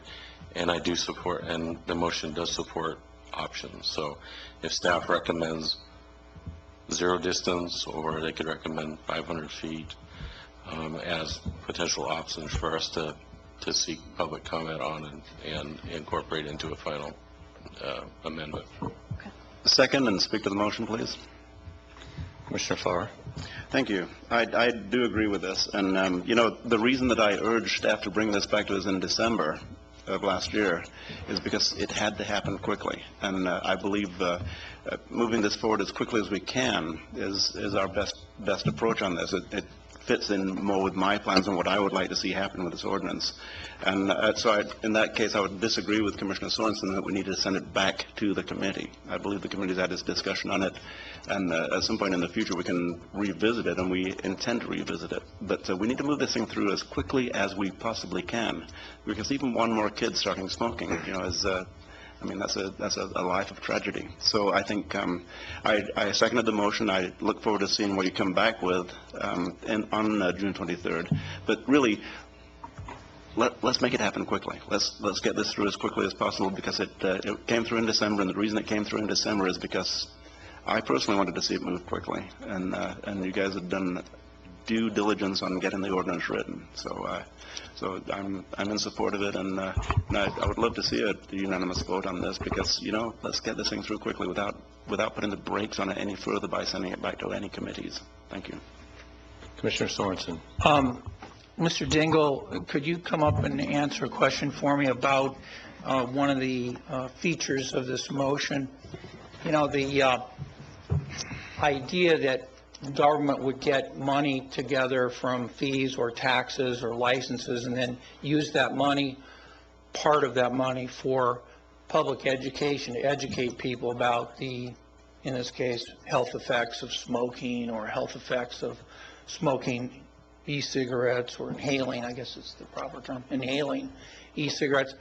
And the board, part of this motion is to take out of this ordinance the possible use of the money to educate the public about this. And, the retailers don't like that. The board's got a motion to do that. So part of the rationale... I want to order a minute. The motion is to direct staff to come back with amended ordinances with options. It's not to amend the actual ordinance at this time. So I just want to be clear that there wasn't a motion to remove that language at this time. There's not a motion to do anything other than to direct staff, but part of the direction to staff is to say, we want you to bring back some language that prohibits, I think was the right word, but anyway, restricts, prohibits, and doesn't allow the use of this money to be used to educate people, as opposed to training retailers and their employees on how to comply with the ordinance. But one of the attractive features to me of this ordinance, which I said at the time, was, hey, maybe a tiny amount of this money can be used to tell people how bad these substances really are. And now that appears to be part of it. And the rationale was, well, wait a minute, this is a tax, and counties can't tax, and that's why this is a legal question. It's not in the abstract of whether we think it's a good idea or not, but the assumption was in the motion was we can't use this money for general education. And so therefore, we need to direct staff to fix that problem. I just want to zero in on it. Is that a problem? Yeah, I mean, I don't know the specific, I heard the conversation, or the Commissioner Sorensen, I heard the conversation earlier. Yes, it is a potential problem whenever local bodies cross over the line from narrowly tailored things that relate to the regulation of it to something that could be perceived as a general tax. One of the things the courts look at is the use of the revenue from it. So for example, the cases that come to mind are where you do a fee that's related to, for example, I know there was one that dealt with like hooking up with some sort of either a sewer or water connection, and part of that money was diverted for law enforcement. That was considered a tax. They were kind of stretched it to say, well, we need to have this or that to do it. So I'm not prepared to answer that question exactly today, but it does present an issue. Absolutely. And I think the key to this is to tie the revenue source to the actual problem that you're trying to address. And if part of that problem is death from smoking, youth addiction, then that's got to be the way that the money is used. And I believe that is narrowly tailored under the present ordinance, and I'll be anxious to see when staff does make some proposals, apparently, that we do comply with that, and we make sure that the purpose of the money is tied to the taxation, and that tobacco cessation and acquainting people with what they can do to get away from tobacco addiction is part of it. And to me, that's a legitimate connection between the revenue and the money. And I think that the Multnomah County, where they've had this, could well be an illustrative case for us to be mindful of. The standards are very, Commissioner Sorensen, the standards are very clear in the case law in terms of what what distinguishes a permissible fee from an impermissible tax. And we'll certainly look at that. Thank you. So we have a 10:30 time certain, so is there any further discussion on the motion? Seeing and hearing none, all those in favor, please say aye. Aye. All those opposed? No. Motion passes 4-1 with Commissioner Sorensen in opposition. Is there any other business for the Board of Health today? Seeing and hearing none, we'll adjourn the Board of Health, and I will reconvene the regular meeting of the Lane County Board of Commissioners. And as far as adjustments to the agenda go, we are going to move the time certain item from item 6A up to the beginning of the meeting, and we will take general public comment following that item. So if there are no other further adjustments to the agenda, seeing and hearing none, then that's what we will do. We are going to move immediately to item 6A, which is a report on the organization transition under the WIOA, which I hope somebody will explain, and the governor's executive order. And this is relative to our workforce partnership. And we have Christina Payne, our executive director. And I think we're waiting for a few technical issues. I have it on the thumb drive, but I didn't. Appreciate it, Diana.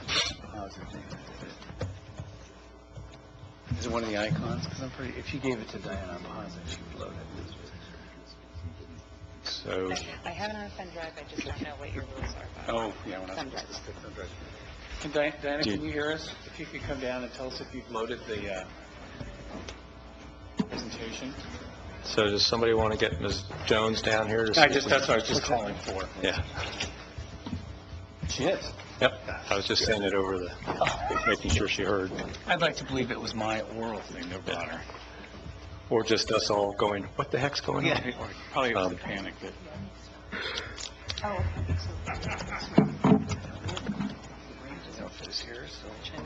Yeah. So forgive us for a minute.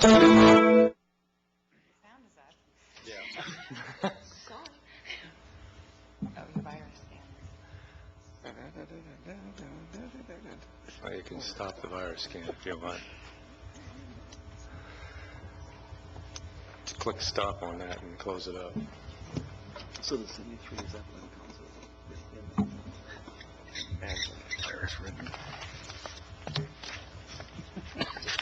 See to where the movie is filmed.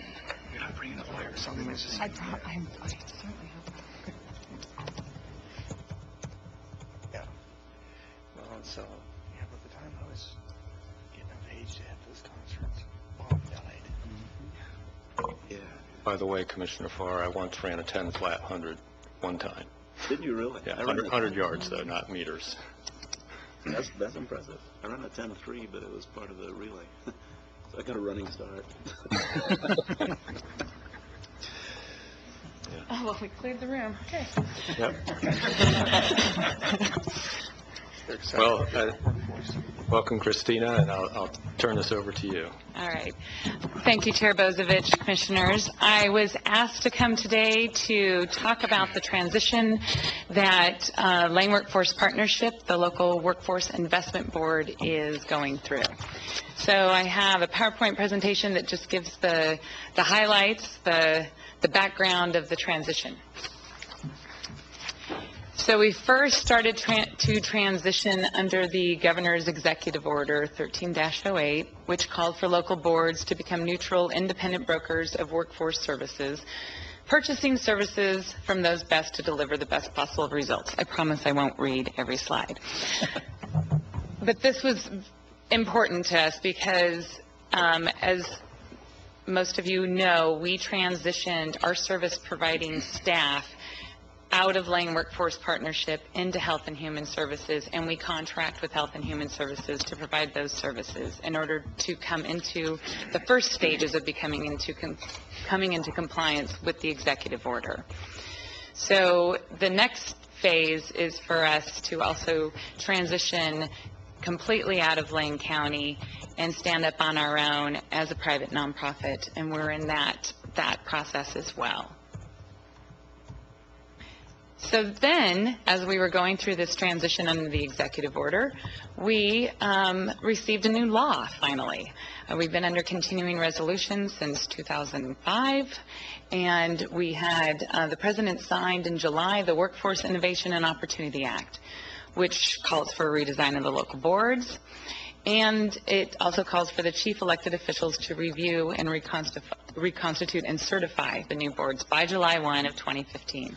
So we were already going through a transition under the governor's executive order.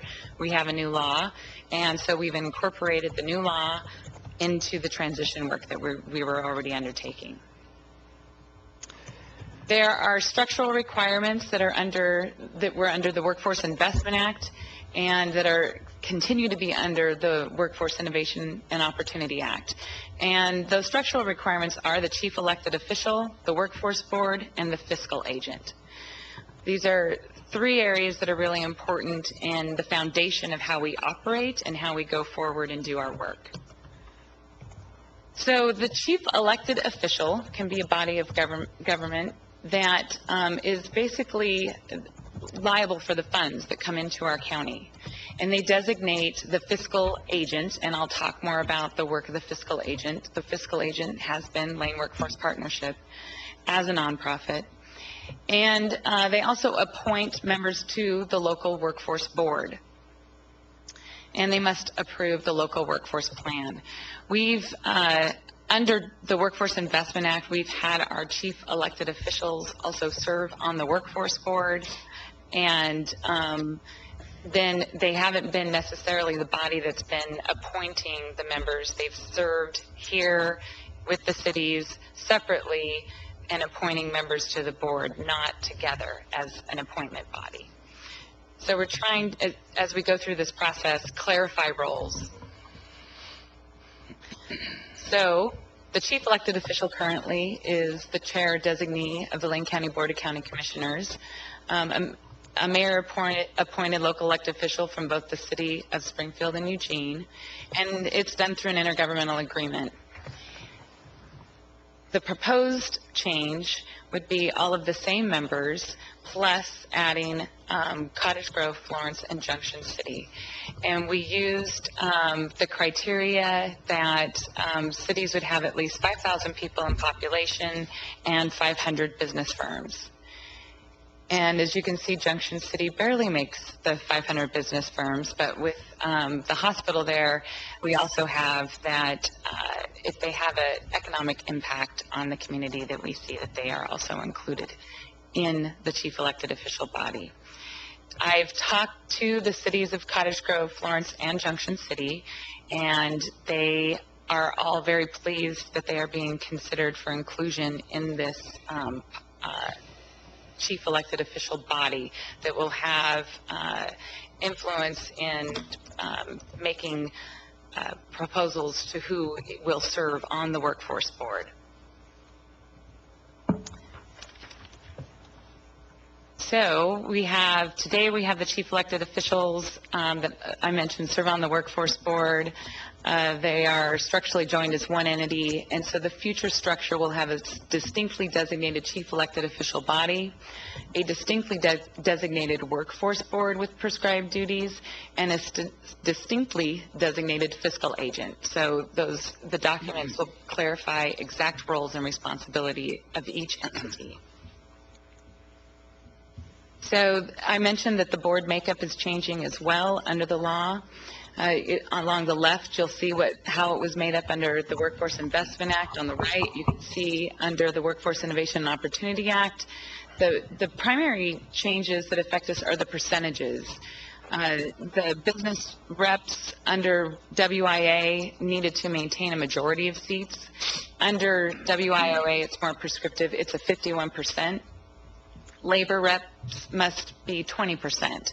And so it does, when you start playing with percentages and not majorities, it changes the makeup of the board and makes you a lot more thoughtful about how you're managing representation on the board.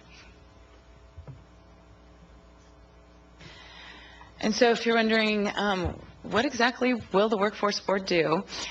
Under the WIOA, there's actually 13 distinct areas that functions of the local Workforce Board. And these are things everywhere from the local plan, there's program oversight, negotiation of local performance, the convening and brokering. Right now, we have a Lane County Sector Strategies team. We're working with leaders from all over the county on focusing on the tech industry, the needs of the industry, and how we can work collaboratively together to make sure that the needs of the industry are being met. It's that type of work that the Workforce Board is doing, as well as a lot of initiatives around youth, career technical education, understanding what programs are in the schools, connecting businesses to the schools and to the trainees. And then there's the role of the fiscal agent, which would be Lane Workforce Partnership as the nonprofit. We oversee the budget, the audit, monitoring. We maintain the compliance, procurement, and we develop policy development and guidance to ensure that our providers are following the regulations.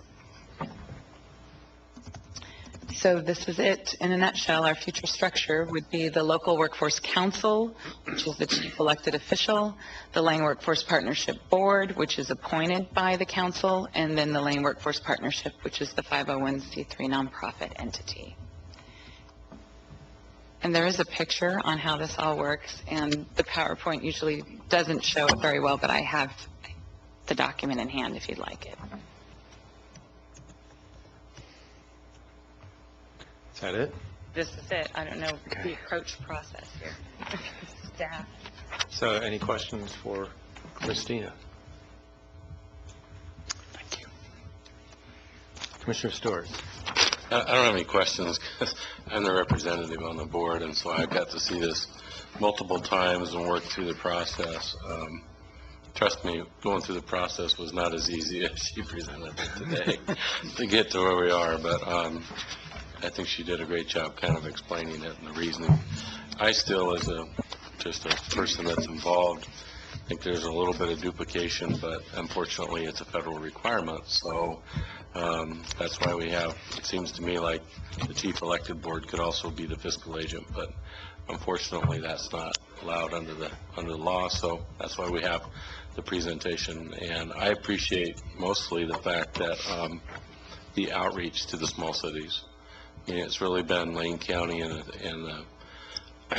Eugene and Springfield, and I believe there's going to be a great opportunity by bringing Cayuga Grove, Florence, and Junction City in, because it's going to directly connect our services to that community better, and also, more people involved means that the more that they know that's available to them. So, if these entities have need of services or need services that can't be provided, but there's grant opportunities, that's a great way Christina can keep her eye on how she can propose grant requests or apply for grants to be able to meet specific needs. So we are, I believe, going to be making a real positive change by making this, and it's been well thought out by Christina and her staff and the board, and I appreciate the great work that they've done.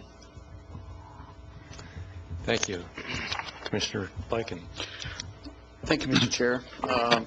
So appreciate the information. I guess the question I have for you is, from your perspective, do you believe that with this change that you'll continue to have what I would call making sure you're, especially from the staff level, the effectiveness that I think the Lane workforce has had in the past? And I've had the opportunity to, in my prior life, to sit down and talk with executives from Royal Caribbean Cruise Line and Symantec and Fran's Bakery and others and talk about it. And workforce was always a significant conversation. That was actually the conversation that began in the get-go. And Chuck was always there. He was always there as part of those meetings. So I guess from an effectiveness standpoint, do you believe that this change-up will be a detriment, be a positive? What's your overall thoughts, I guess? Because I think you're in the position to really answer those questions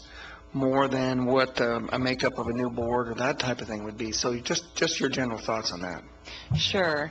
I've really given this a lot of thought, and I do think, as Commissioner Stewart pointed out, that we will be more effective by having the cities, the outlying cities, more involved in the work that we're doing.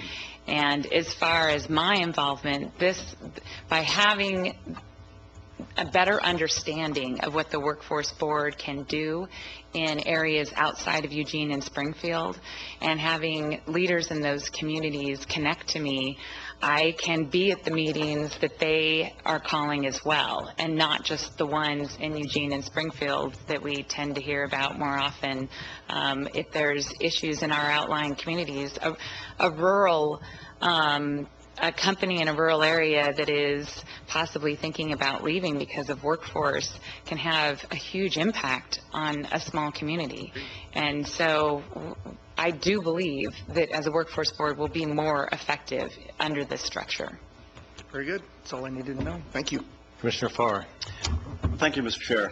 And thank you, Christina. Great presentation. And there's a lot more to this in the packet that you've given to us. And so anybody who's watching on TV can check it out online. There's a lot more to it. And as Commissioner Stewart said, you made it sound quick, easy, and relatively painless. But I know a lot of work went into the presentation that you made today. I have a couple of questions regarding ongoing, what happens from here. And, the governor's executive order, which you discussed today, that calls for the board to become neutral, independent brokers, et cetera, by July 1st.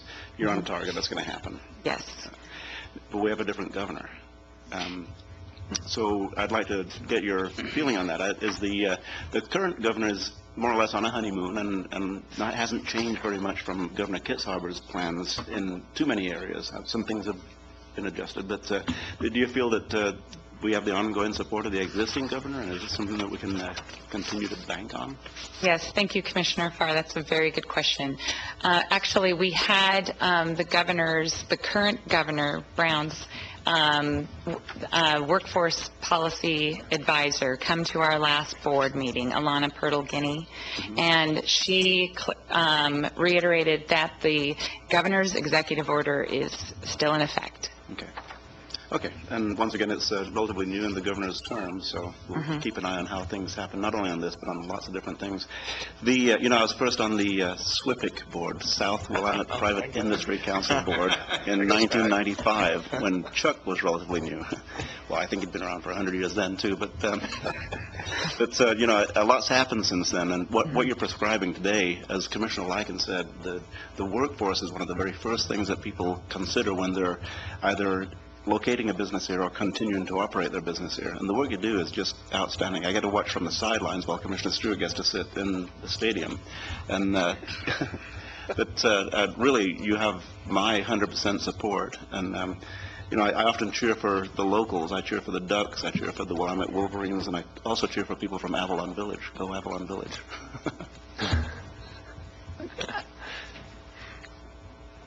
So, I have a couple quick questions. How did you guys settle on the 5,500 firms? I imagine that was quite a discussion. Actually, it drops off significantly after the 5,500 firms in the rest of the outlying rural parts of the community. Yeah, well, I'm specifically got Benita in my head, who I know is 5,000 in population, but may not meet the 500 The firm size.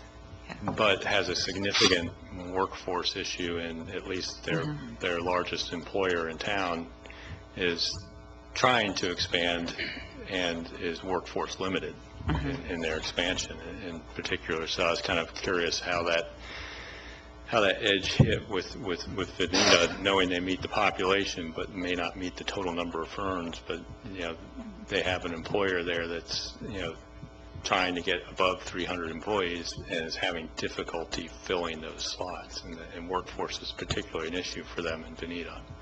So just Commissioner Bozovich, thank you for the question, because I think it is important to note that just because one of the cities isn't represented on the council doesn't mean that we, as a workforce board, wouldn't pay attention to a company in a rural community that is significant as the one that you're talking about. We've been participating very much lockstep with the business in Veneta and doing what we can and working with your economic development staff as well as the chambers and others to ensure that they can recruit and retain a good workforce.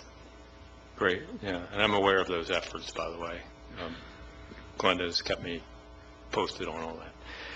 So the other question I have was, I noticed there were 2 spots there for education training, and one said voc rehab, and the other one said higher ed. And, I'm a former LCC board member, and all I can think of is, so did they get 2 seats? Commissioner Bozovich, that is the conversation that will be on the table. I believe that Lane Community College may fill 2 seats. It depends on the roles and the specifics of the regulations that we're still receiving. Okay. Yeah, so I guess it's some of that's still in flux, so it's kind of interesting. But it is interesting, though, that they do serve both those purposes as vocational training and also higher education. My final question is, I noted that it specifically says Chair of the Lane County Board of Commissioners. Mm-hmm. Is there the ability for the chair to delegate his representation? Because the current chair, although very interested in workforce, depends greatly on the long-time service of his vice chair on the Workforce Partnership Board and understanding those issues much more intimately than him, and having that change every year as we rotate chairs seems like it would not be the most effective use of our board's collective knowledge in certain aspects of what we have to manage as a board, and it seems that trying to maintain that continuity would be more important than having the official chair, sit in those committees. So if there's, I'm glad to hear that I can delegate that. Yes, Commissioner Bozovich, the document is written as such so that it is the chair or his or her appointee. Great. Just wanted to clarify that. Thank you. Any other questions for Ms. Payne? Commissioner Stewart. Do you need anything formal from us on the presentation? Commissioner Stewart, your attorney has our formal documents that we will need signed when they are ready for you, and they'll present that to you. He will. Yeah. Commissioner Stewart, they're still in draft form, but ultimately the board will need to sign off on. And most likely the agenda team can put that on the consent calendar based on the presentation we've had today. That was going to be my plan. Okay, great. So, Commissioner Farr. Just very briefly, I'd like to point out that Order 1308 was also signed by Kate Brown. It's the Secretary of State at the time, however.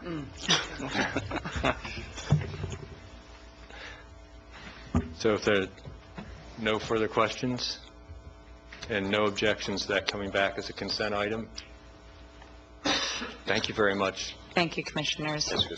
Sorry for the technological glitch at the beginning there. I'll back up. So with that, we will jump back into the correct order of our agenda and go back to public comment, although I did... Sorry. I don't see the 2 folks that were originally signed up. I think we wore them out.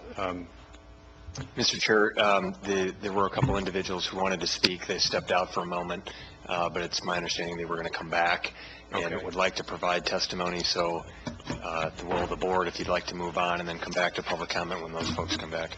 More than willing to do that. I think that makes sense because I did see Ms. Hoover and Ms. Otani out in the audience waiting patiently through our Board of Health discussion this morning, and then the time certain kind of.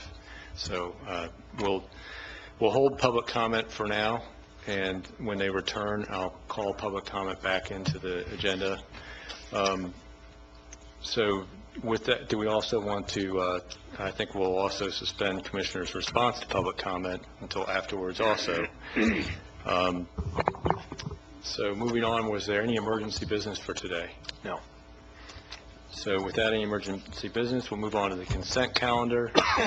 Oh, here comes our two folks for public comment. We just postponed it, waiting to have you show back up, Patricia. So now that you're back, we'll jump back to public comment for the second time. No problem. I appreciate your patience in that, allowing us to get that time certain item out of the way. So public comment, we have two folks signed up, and you'll have your 3 minutes. If you wouldn't mind stating your name and where you're from for the record. And the first speaker is Ellen Otani, and she'll be followed by Patricia Hoover.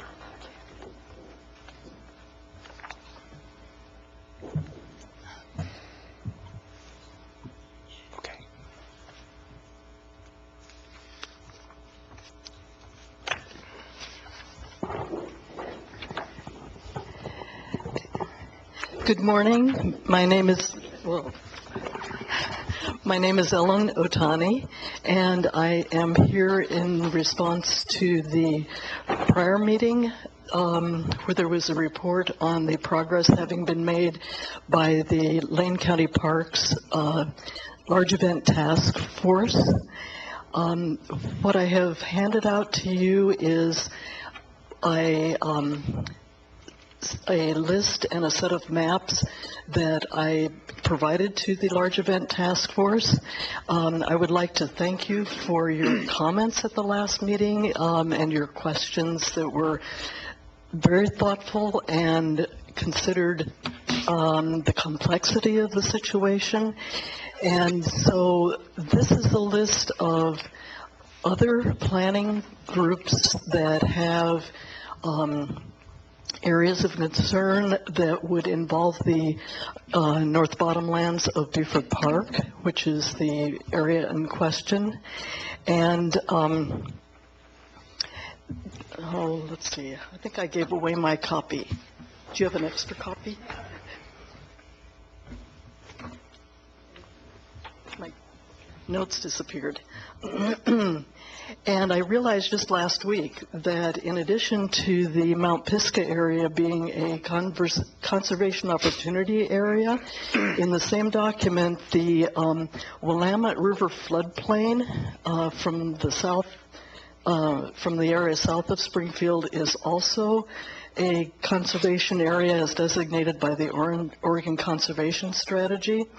So if you would look at the first of the maps that I've included, it's about, fourth page back, looks like this. It shows the area that the conservation opportunity covers. And if you look down south of Springfield, it appears to me as though that includes not only the river confluence here, of which the North Bottomlands is a part, but also the CV Loop area.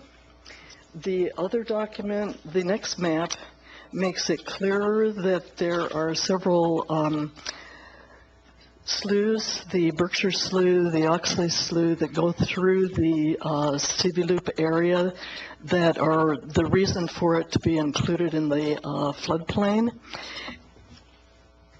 Then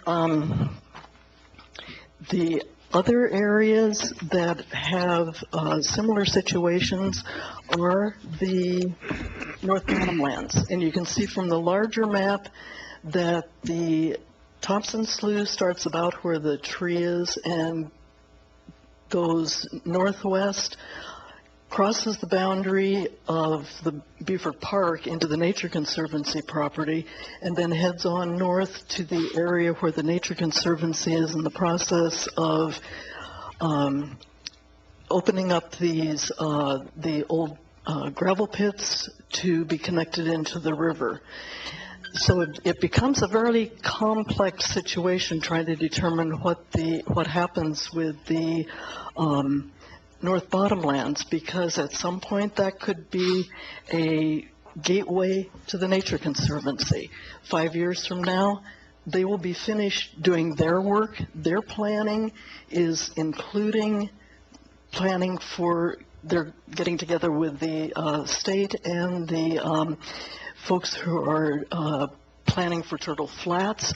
So this is a whole complex project, and the North Bottomlands should be included as part of that. And I remember in fall of September of 2013, your directive to the Parks Department was to consider the highest and best use of the North Bottomlands, and that's kind of gotten lost in the shuffle. But the Large Event Task Force is only focused on large events specifically. They're not able to consider alternative possible uses, other possible future uses, and I'm hoping that when you make your final decisions, you will be able to do that, to consider the more complex issues involved. In addition to that, eWeb is planning to have their alternative water intake just downstream from this area, so it becomes important that this whole area have the capacity to, one, not be polluted, and two, serve the purpose of acting as a pre-filter for that purpose. So decisions having to do with the North Bottomlands can't be taken in a vacuum. There's a whole other realm that has to be considered, and I hope you consider it. Thank you. Thank you.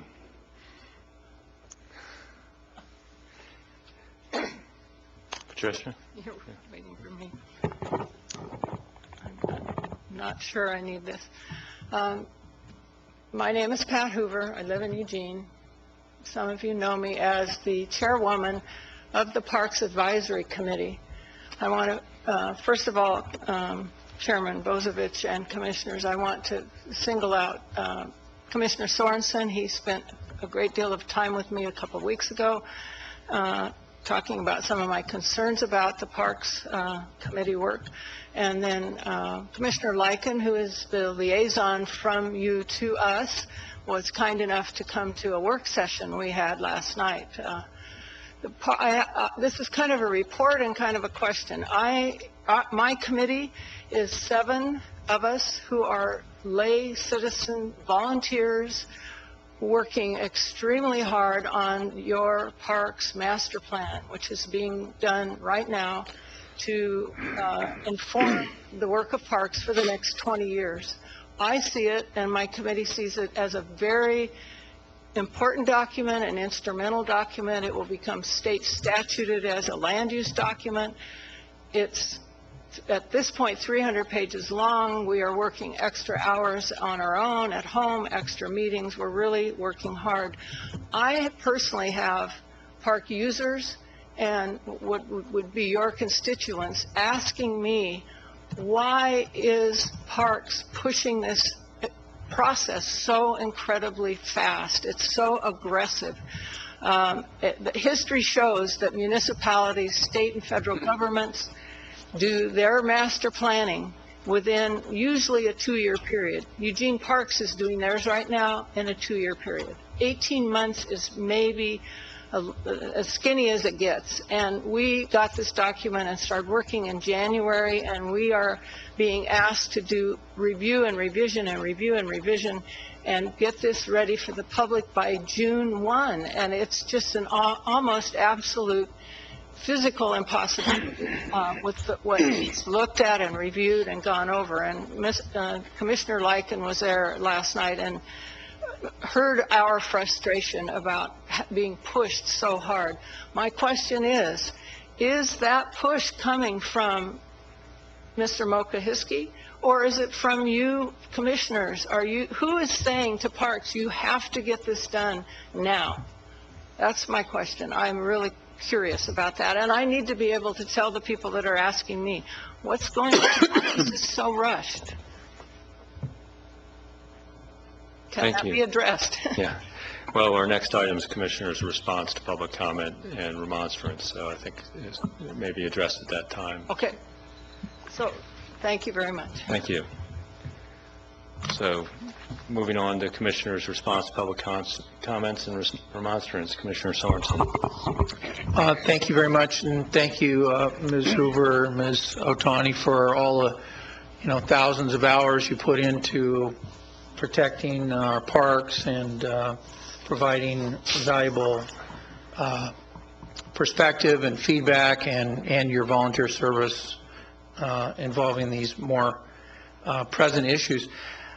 The short answer is I don't know what the impetus is to get that done the way you're describing it.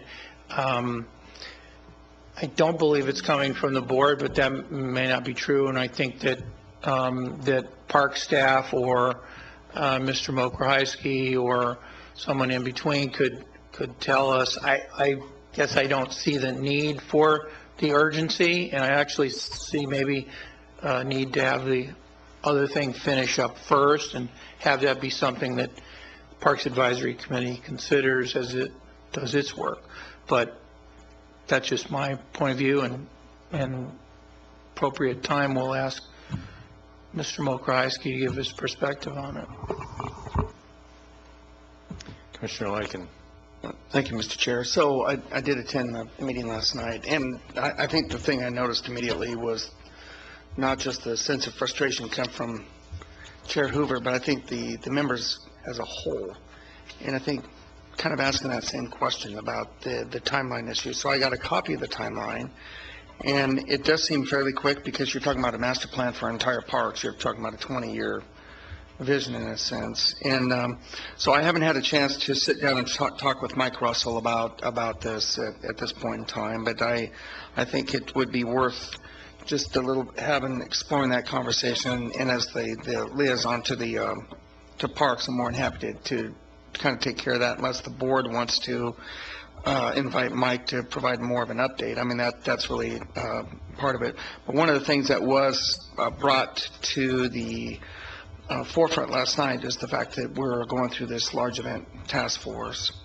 And I think Mike reported to the committee last night they expect to be finished with that sometime in July. But that's got to be incorporated into this whole conversation going forward because, what staff reported and what the committee reported was, you're looking at potentially 13 parks throughout our system that may be identified for opportunities like this. So, but I think overall, I will say, it was alarmed me a little bit to realize there was a sense of frustration by the committee, and it wasn't just Chair Hoover. It was clearly the entire committee had that feeling, and so I think that's important that we kind of address that to make sure. I don't know the issue of the timeline, and I think it would be worth it. I know that because it eventually goes to the Planning Commission as a land use document. Obviously, we were talking not too long ago about Envision Eugene now. And even the Springfield 2030 plan, how many years they're into it right now, and yet this is an update on the residential and industrial land study. So I think that's worth the conversation to have, to kind of bring that back and ask that question about parks. But I really want to say thank you to both of you to taking the time to come this morning, and really enjoyed the meeting last night. I'm sorry to leave a little early, but another thing I had to get to. So, but that's the part I think that kind of stuck out a little bit, was the fact that there was a sense of frustration, and that's the last thing we want our advisory committees to feel, because I think we all appreciate all the work that all of our advisory committees do, and especially Parks. This is a large undertaking. So thank you for coming to testify. Just talk about that as well, and hopefully we can maybe get a better understanding of why, in a sense, what you're suggesting, a rush. And when you have a large document, it may feel that way. And so I think that it's important for not only you to understand, but I think the board to understand as well about, the timeline and why we need to be to this certain area. And again, it may be, I don't know what the state law requires, and these are some things I think it'd be worth us all understanding, even the five of us here getting a better understanding. So thank you for the comments this morning. It is still morning, so appreciate it. Any other response to public comments or remonstrance? Mr. Mokohiski, do you want to take a minute to maybe answer that question, or at least maybe give us an idea when maybe Mr. Russell can come in and give us an update on the master plan process? Sure, I'd be happy to, Mr. Chair. I had had an opportunity to speak with Ms. Hoover, and I committed that I would have a conversation with her staff, which I subsequently did, since we had a chance to meet in the hallways a few weeks ago. I spoke to Marshall Miller, our Public Works Director, about the concerns from the committee about the speed at which it was moving forward. It's my understanding it's been several years since the Parks Master Plan has been updated, that it was there was a desire to have pursued this process for quite some time now, and that for various reasons there have been delays in that process. And so I think the desire on our staff's part is to not want to have further delays in that process. So there's a balancing act between making sure that we move forward and we achieve an objective, which is to get the plan updated, but also doing it in a time frame and a speed at which the volunteers who serve on the advisory committee are comfortable with, and they can provide thoughtful feedback. It's also my understanding that City of Eugene and Willamette Lane are going through the update of their park master plans, and I think we were wanting to try to coordinate to the extent that that's appropriate and feasible, to try to coordinate the update of our master plan with their efforts. So what I would say is we are committed to working with the advisory committee and the volunteers to make sure that we have a process that is appropriate, again, that we move forward in a timely fashion, but we allow folks the appropriate time to review those important documents. And I'm happy to follow up further with our staff, and certainly we'll bring an update to the board in the coming months when we have some information to present to you. Thank you.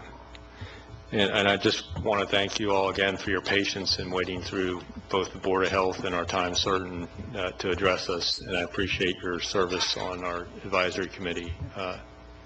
And it looks like there is some understanding of there is a frustration there, and I think we'll probably be hearing more about timing and how that fits together here as we move forward.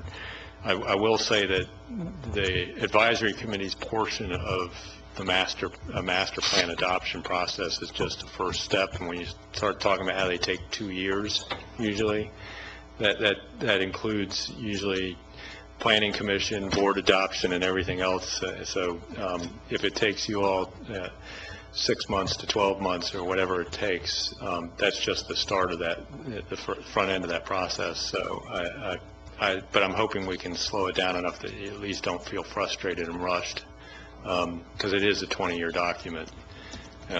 But it generally, you try and update those 20-year documents at least every 10 years, and I don't know when the last time we've adopted a Parks Master Plan was. So, yeah, so that we're a little overdue. So I think, if we've waited since 1981 to revise it, if we have to extend it a month or two to make you guys feel like you have the right timing, it sounds like staff's trying to work through that. So I appreciate you all coming. Commissioner Farr.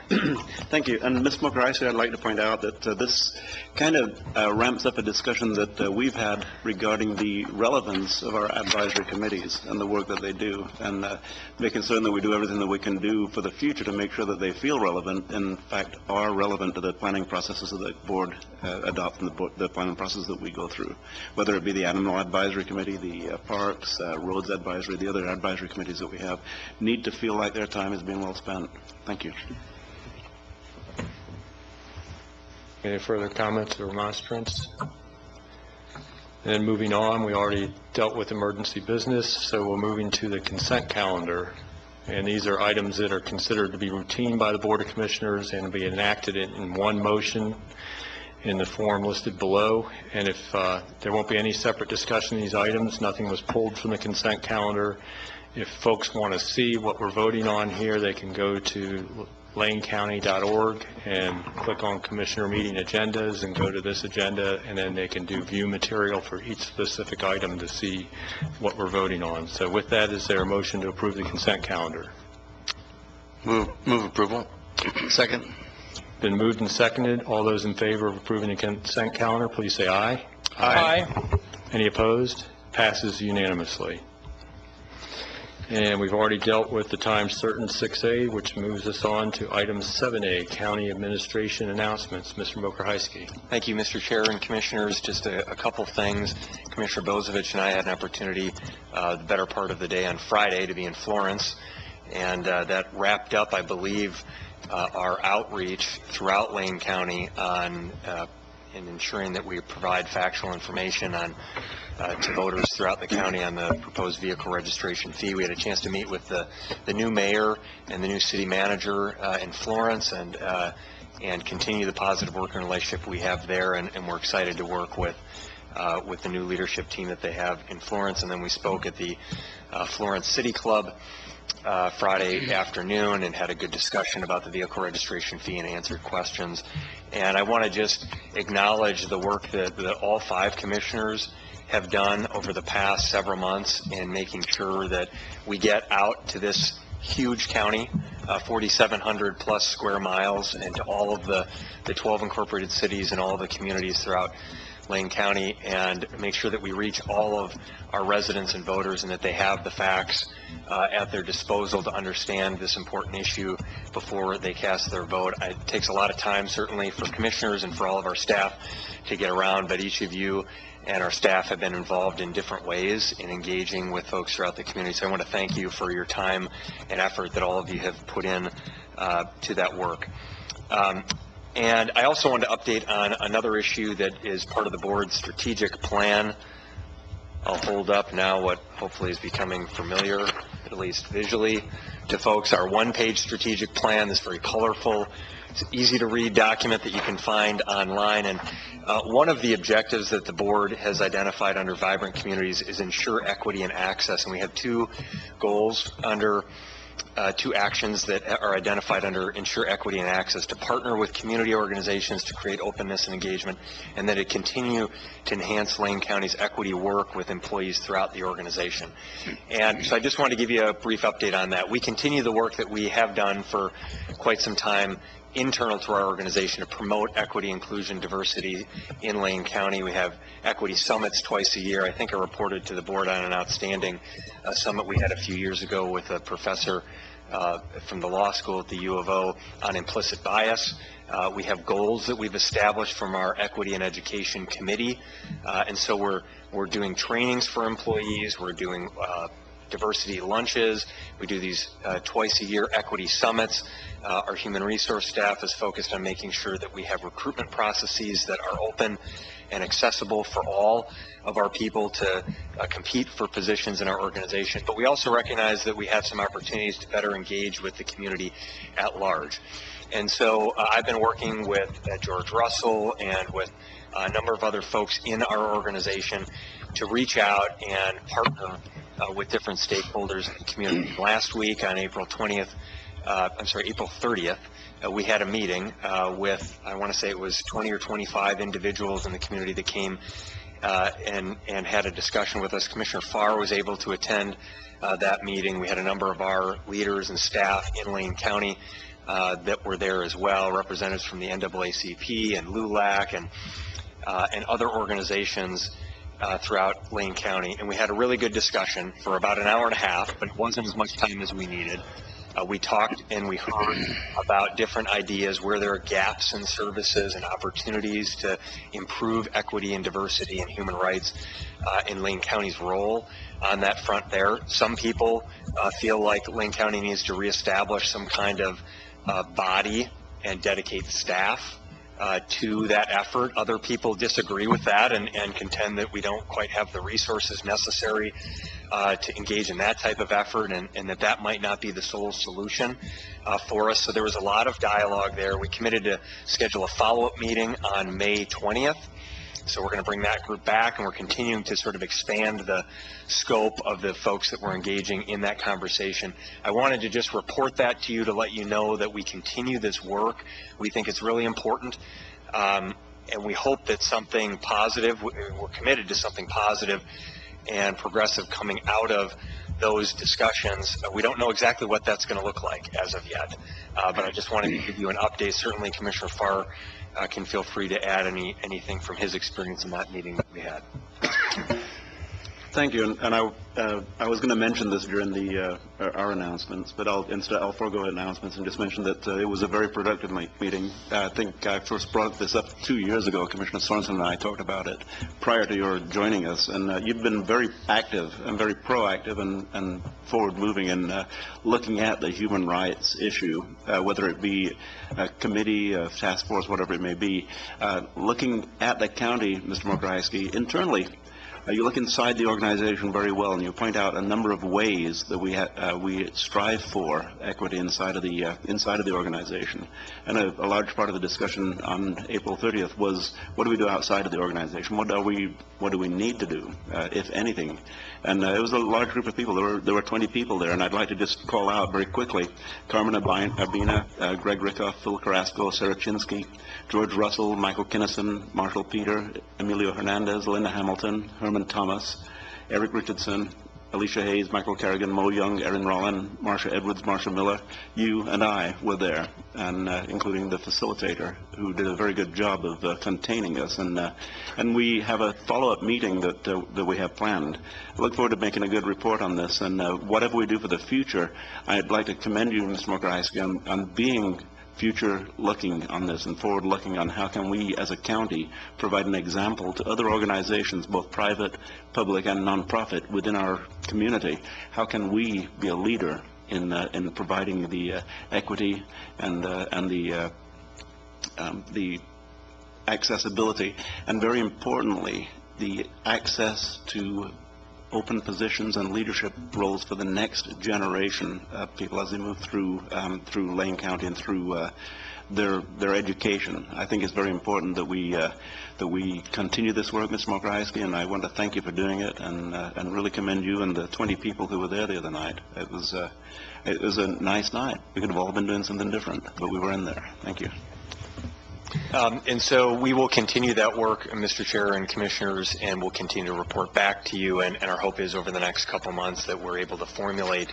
And again, the point of this discussion is that we didn't want this to be a small handful of folks in our organization that sort of determined the right or wrong answer on this issue. We wanted to engage with the broader community on that discussion and be able to bring you some thoughtful options and recommendations for moving forward. So we'll keep you posted on that. And the last thing I wanted to update you on, I'm not sure if I'll have a chance to mention this tonight, but just as a tee-up for our the kickoff of our budget, we've had a number of meetings last week with employee associations and non-represented employees to make sure that our employees, the different groups of employees that are represented as well as those that are not, have a clear understanding of what we're proposing as part of our budget. So we met with all 7 bargaining units individually, the leadership of all 7 bargaining units last week, to share the strategy and context generally for the budget that has been proposed, as well as to talk about a number of initiatives, as we'll talk about tonight, health insurance and other employee initiatives that we're pursuing.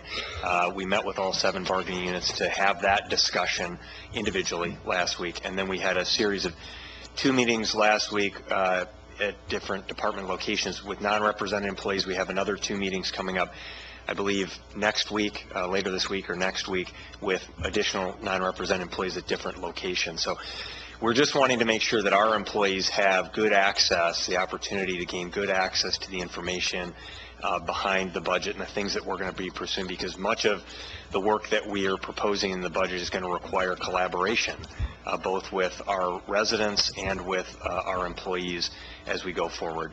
And so we will continue those open lines of communication, both internally and externally, throughout Lane County. That's all I have, unless you have questions for me. Any questions? Thank you. If none, we'll move on to County Council, and I know that we have no need for executive session today. I don't believe there are any further announcements. No, Mr. Dingle had no announcements. Okay. Then we'll get to Commissioner's business and announcements. And Commissioner Farr, you've already had an opportunity. Commissioner Sorensen. Thank you very much. I just wanted to say that as a result of some of the more public presentations I've done on the vehicle registration fee, that I've also been invited to now do some less public presentations. And one of those was with the residents at the Cascade Manor, which is a senior living facility in South Eugene, and the people that live there are phenomenally interested in all matters of public business, and they had, I would say grilled is the proper verb, of an audience full of retired business executives and lawyers and engineers and people that have run large institutions, and they're retired and they have plenty of time to research all of this, and they really had a pretty thorough questioning of me on what's the background of this, and I enjoy these kinds of presentations, and hopefully I mentioned see our website enough times to get out of a number of the things. The other thing is I wanted to mention that the National Association of Counties County News has an article on something called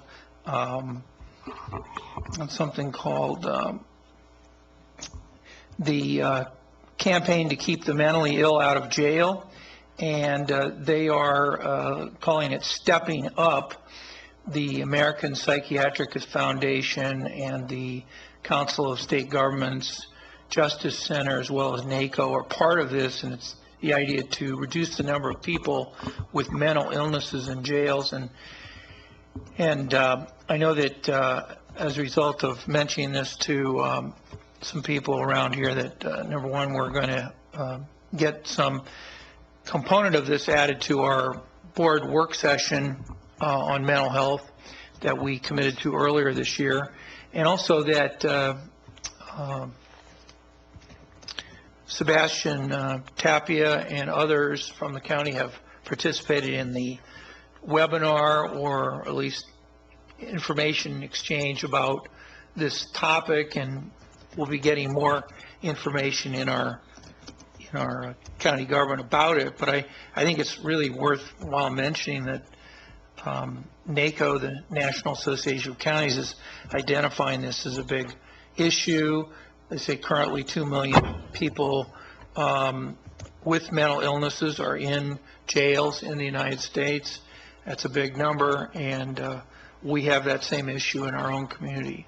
So I just want to compliment NACO for putting us on the front page of County News, and look forward to our discussion in, is it June or July? When is it, Mr. Chair, the June or July for the work session? I think it was end of May. May 20th. Oh, end of May, okay. Good, thank you. Yeah, coming up soon, a couple weeks.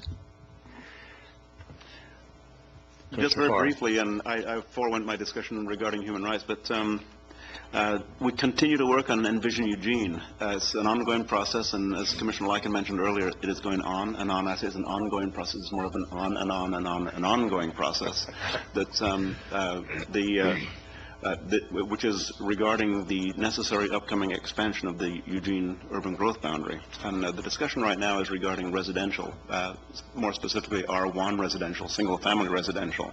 And there has been some confusion regarding the projected growth in the city of Eugene and in Lane County as far as people moving in and growing up and staying in Lane County.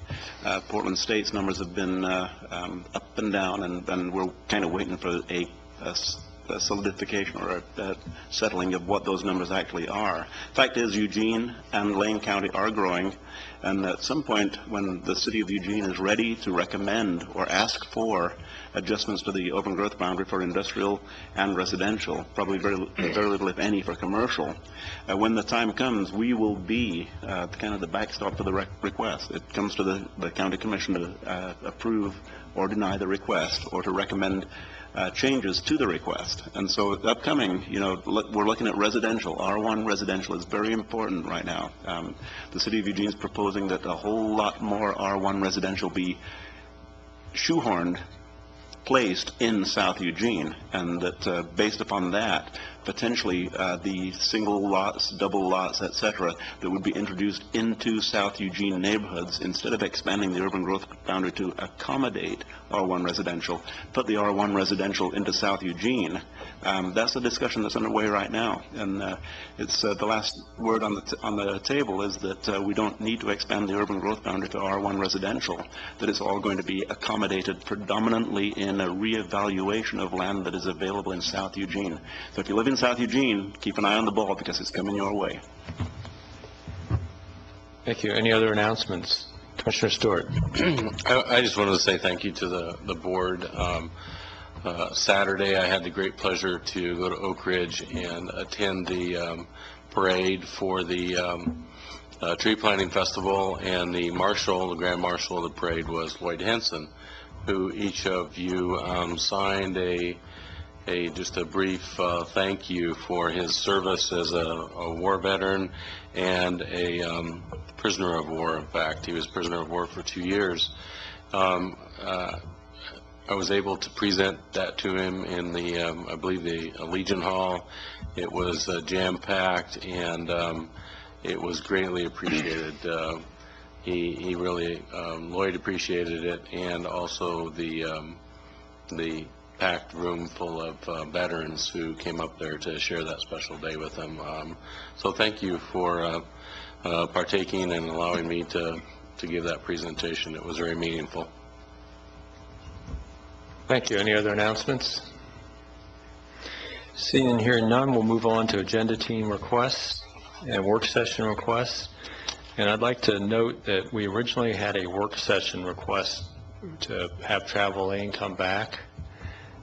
And there was an email sent out asking for topics for Travel Lane to address, and there was no real response to that. So we have dropped that from our agenda team request list unless somebody has, wants to bring it back with a specific topic rather than just let's bring them back. So that's just an update on the list. There's one item that Commissioner Stewart and I would like to have added to the agenda in the future relatively soon, and that's a discussion of the delegation of authority to declare conflagration in unprotected areas of Lane County. And that's a mouthful, but basically everywhere there is not a fire district and there's possible structures, if there's a large fire that threatens a number of structures, there's a process you have to go through to request the governor to declare a conflagration to get mutual aid. And right now, in those unprotected areas, and inside a district, the fire chief can make that request. So if it's in Lane Fire Authority's territory, Chief Terry Nye can, make that request. But if it's outside in any of those districts, the Board of Commissioners is the designated body to make that request. And of course, in those sort of situations, minutes count, hours count. So to call an emergency meeting of the board and make that declaration So one of the things we'd like to look at is the possibility of us pre-designating that authority, possibly to the administrator. And I think we'll need a work session with possible deliberations and action on that, so we can hear from legal counsel on our ability to make that delegation, and then whether we want to move forward with that delegation. And that's the item that Commissioner Stewart and I would like to have placed on there. We had a meeting with the State Fire Marshal's office, and so it looks like I got two head nods from Commissioner Farr and Commissioner Lykin. I assume I have Commissioner Stewart who helped make the request, so that'll be a future agenda item. May I just add? Sure. The other critical point here is that we can ask the state for assistance in not only the wildfire situation, but any natural disaster. So it really encompasses, this was brought to us on the focus from the fire districts and the state fire marshal, but I just want to share with you that if there was an earthquake or if there was a flooding situation or some other event that was beyond our capacity and we needed to seek this state assistance and conflagration, that it's not just focused on fire, it's all hazards. So yeah, big fire, that'll work. Yeah. Yeah, and I believe, in those situations, particularly if we're talking about a major event of earthquake or flooding event or windstorm, it may be difficult for us to get a quorum of the board together for an emergency meeting. So I think having some of that worked out in advance, and also even a discussion of what authorities, in addition to that, might we grant for, say, permission to, say, use a forest work camp as a staging area to fight a fire in advance would be nice to have. Commissioner Forrest smiles as he remembers how difficult that was, because we didn't have it worked out in advance. It did work out, yeah. But it worked out ultimately, but it was, thinking those things through is part of our, and it kind of fits into my whole theme of resiliency in the county. If we can kind of think about some of these emergency situations in advance and how the decision making is going to happen, then it will happen in an orderly fashion when we face one versus scrambling to make those decisions in the moment. So it's all about pre-planning, and that helps in being resilient and recovering from those events. So I appreciate the head nods on that. There was one other item I was going to ask for the board to consider putting on a future agenda, and relatively quickly, because this is a legislative issue. There is a bill that is currently being passed from the House to the Senate, increasing the statutory, the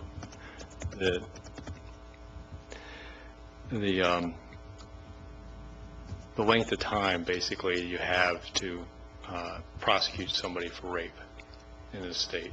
It's currently, we have one of the shortest statute of limitations on that prosecution in the entire country. The original bill had a 20-year statute of limitations in it. It's been amended down to 12. What I'd like to do is get the board to support a resolution and letter to the Senate that is going to be taking this up next to amend it back to 20 years and the full 20 years. If I can get 3 head nods, we can get staff, it would probably be Mr. Kyler that drafts that resolution. But I think it needs to come back relatively quickly, because this may come before the Senate relatively soon. I would agree. There's a portrait that's been taken out of the Capitol that would probably have fallen under that. Do I have another head nod? I see Commissioner Lykin, Commissioner Farr, so I think that's 3. So we'll take a look at that on a future agenda as soon as we can get something together. So thank you. I appreciate that. Been kind of following that situation for a while. I was kind of dismayed when it got reduced down to 12 years. There's a lot of states in this country that have no statute of limitations on rape. 20 seems reasonable. So thank you. Any other agenda team requests? Pat.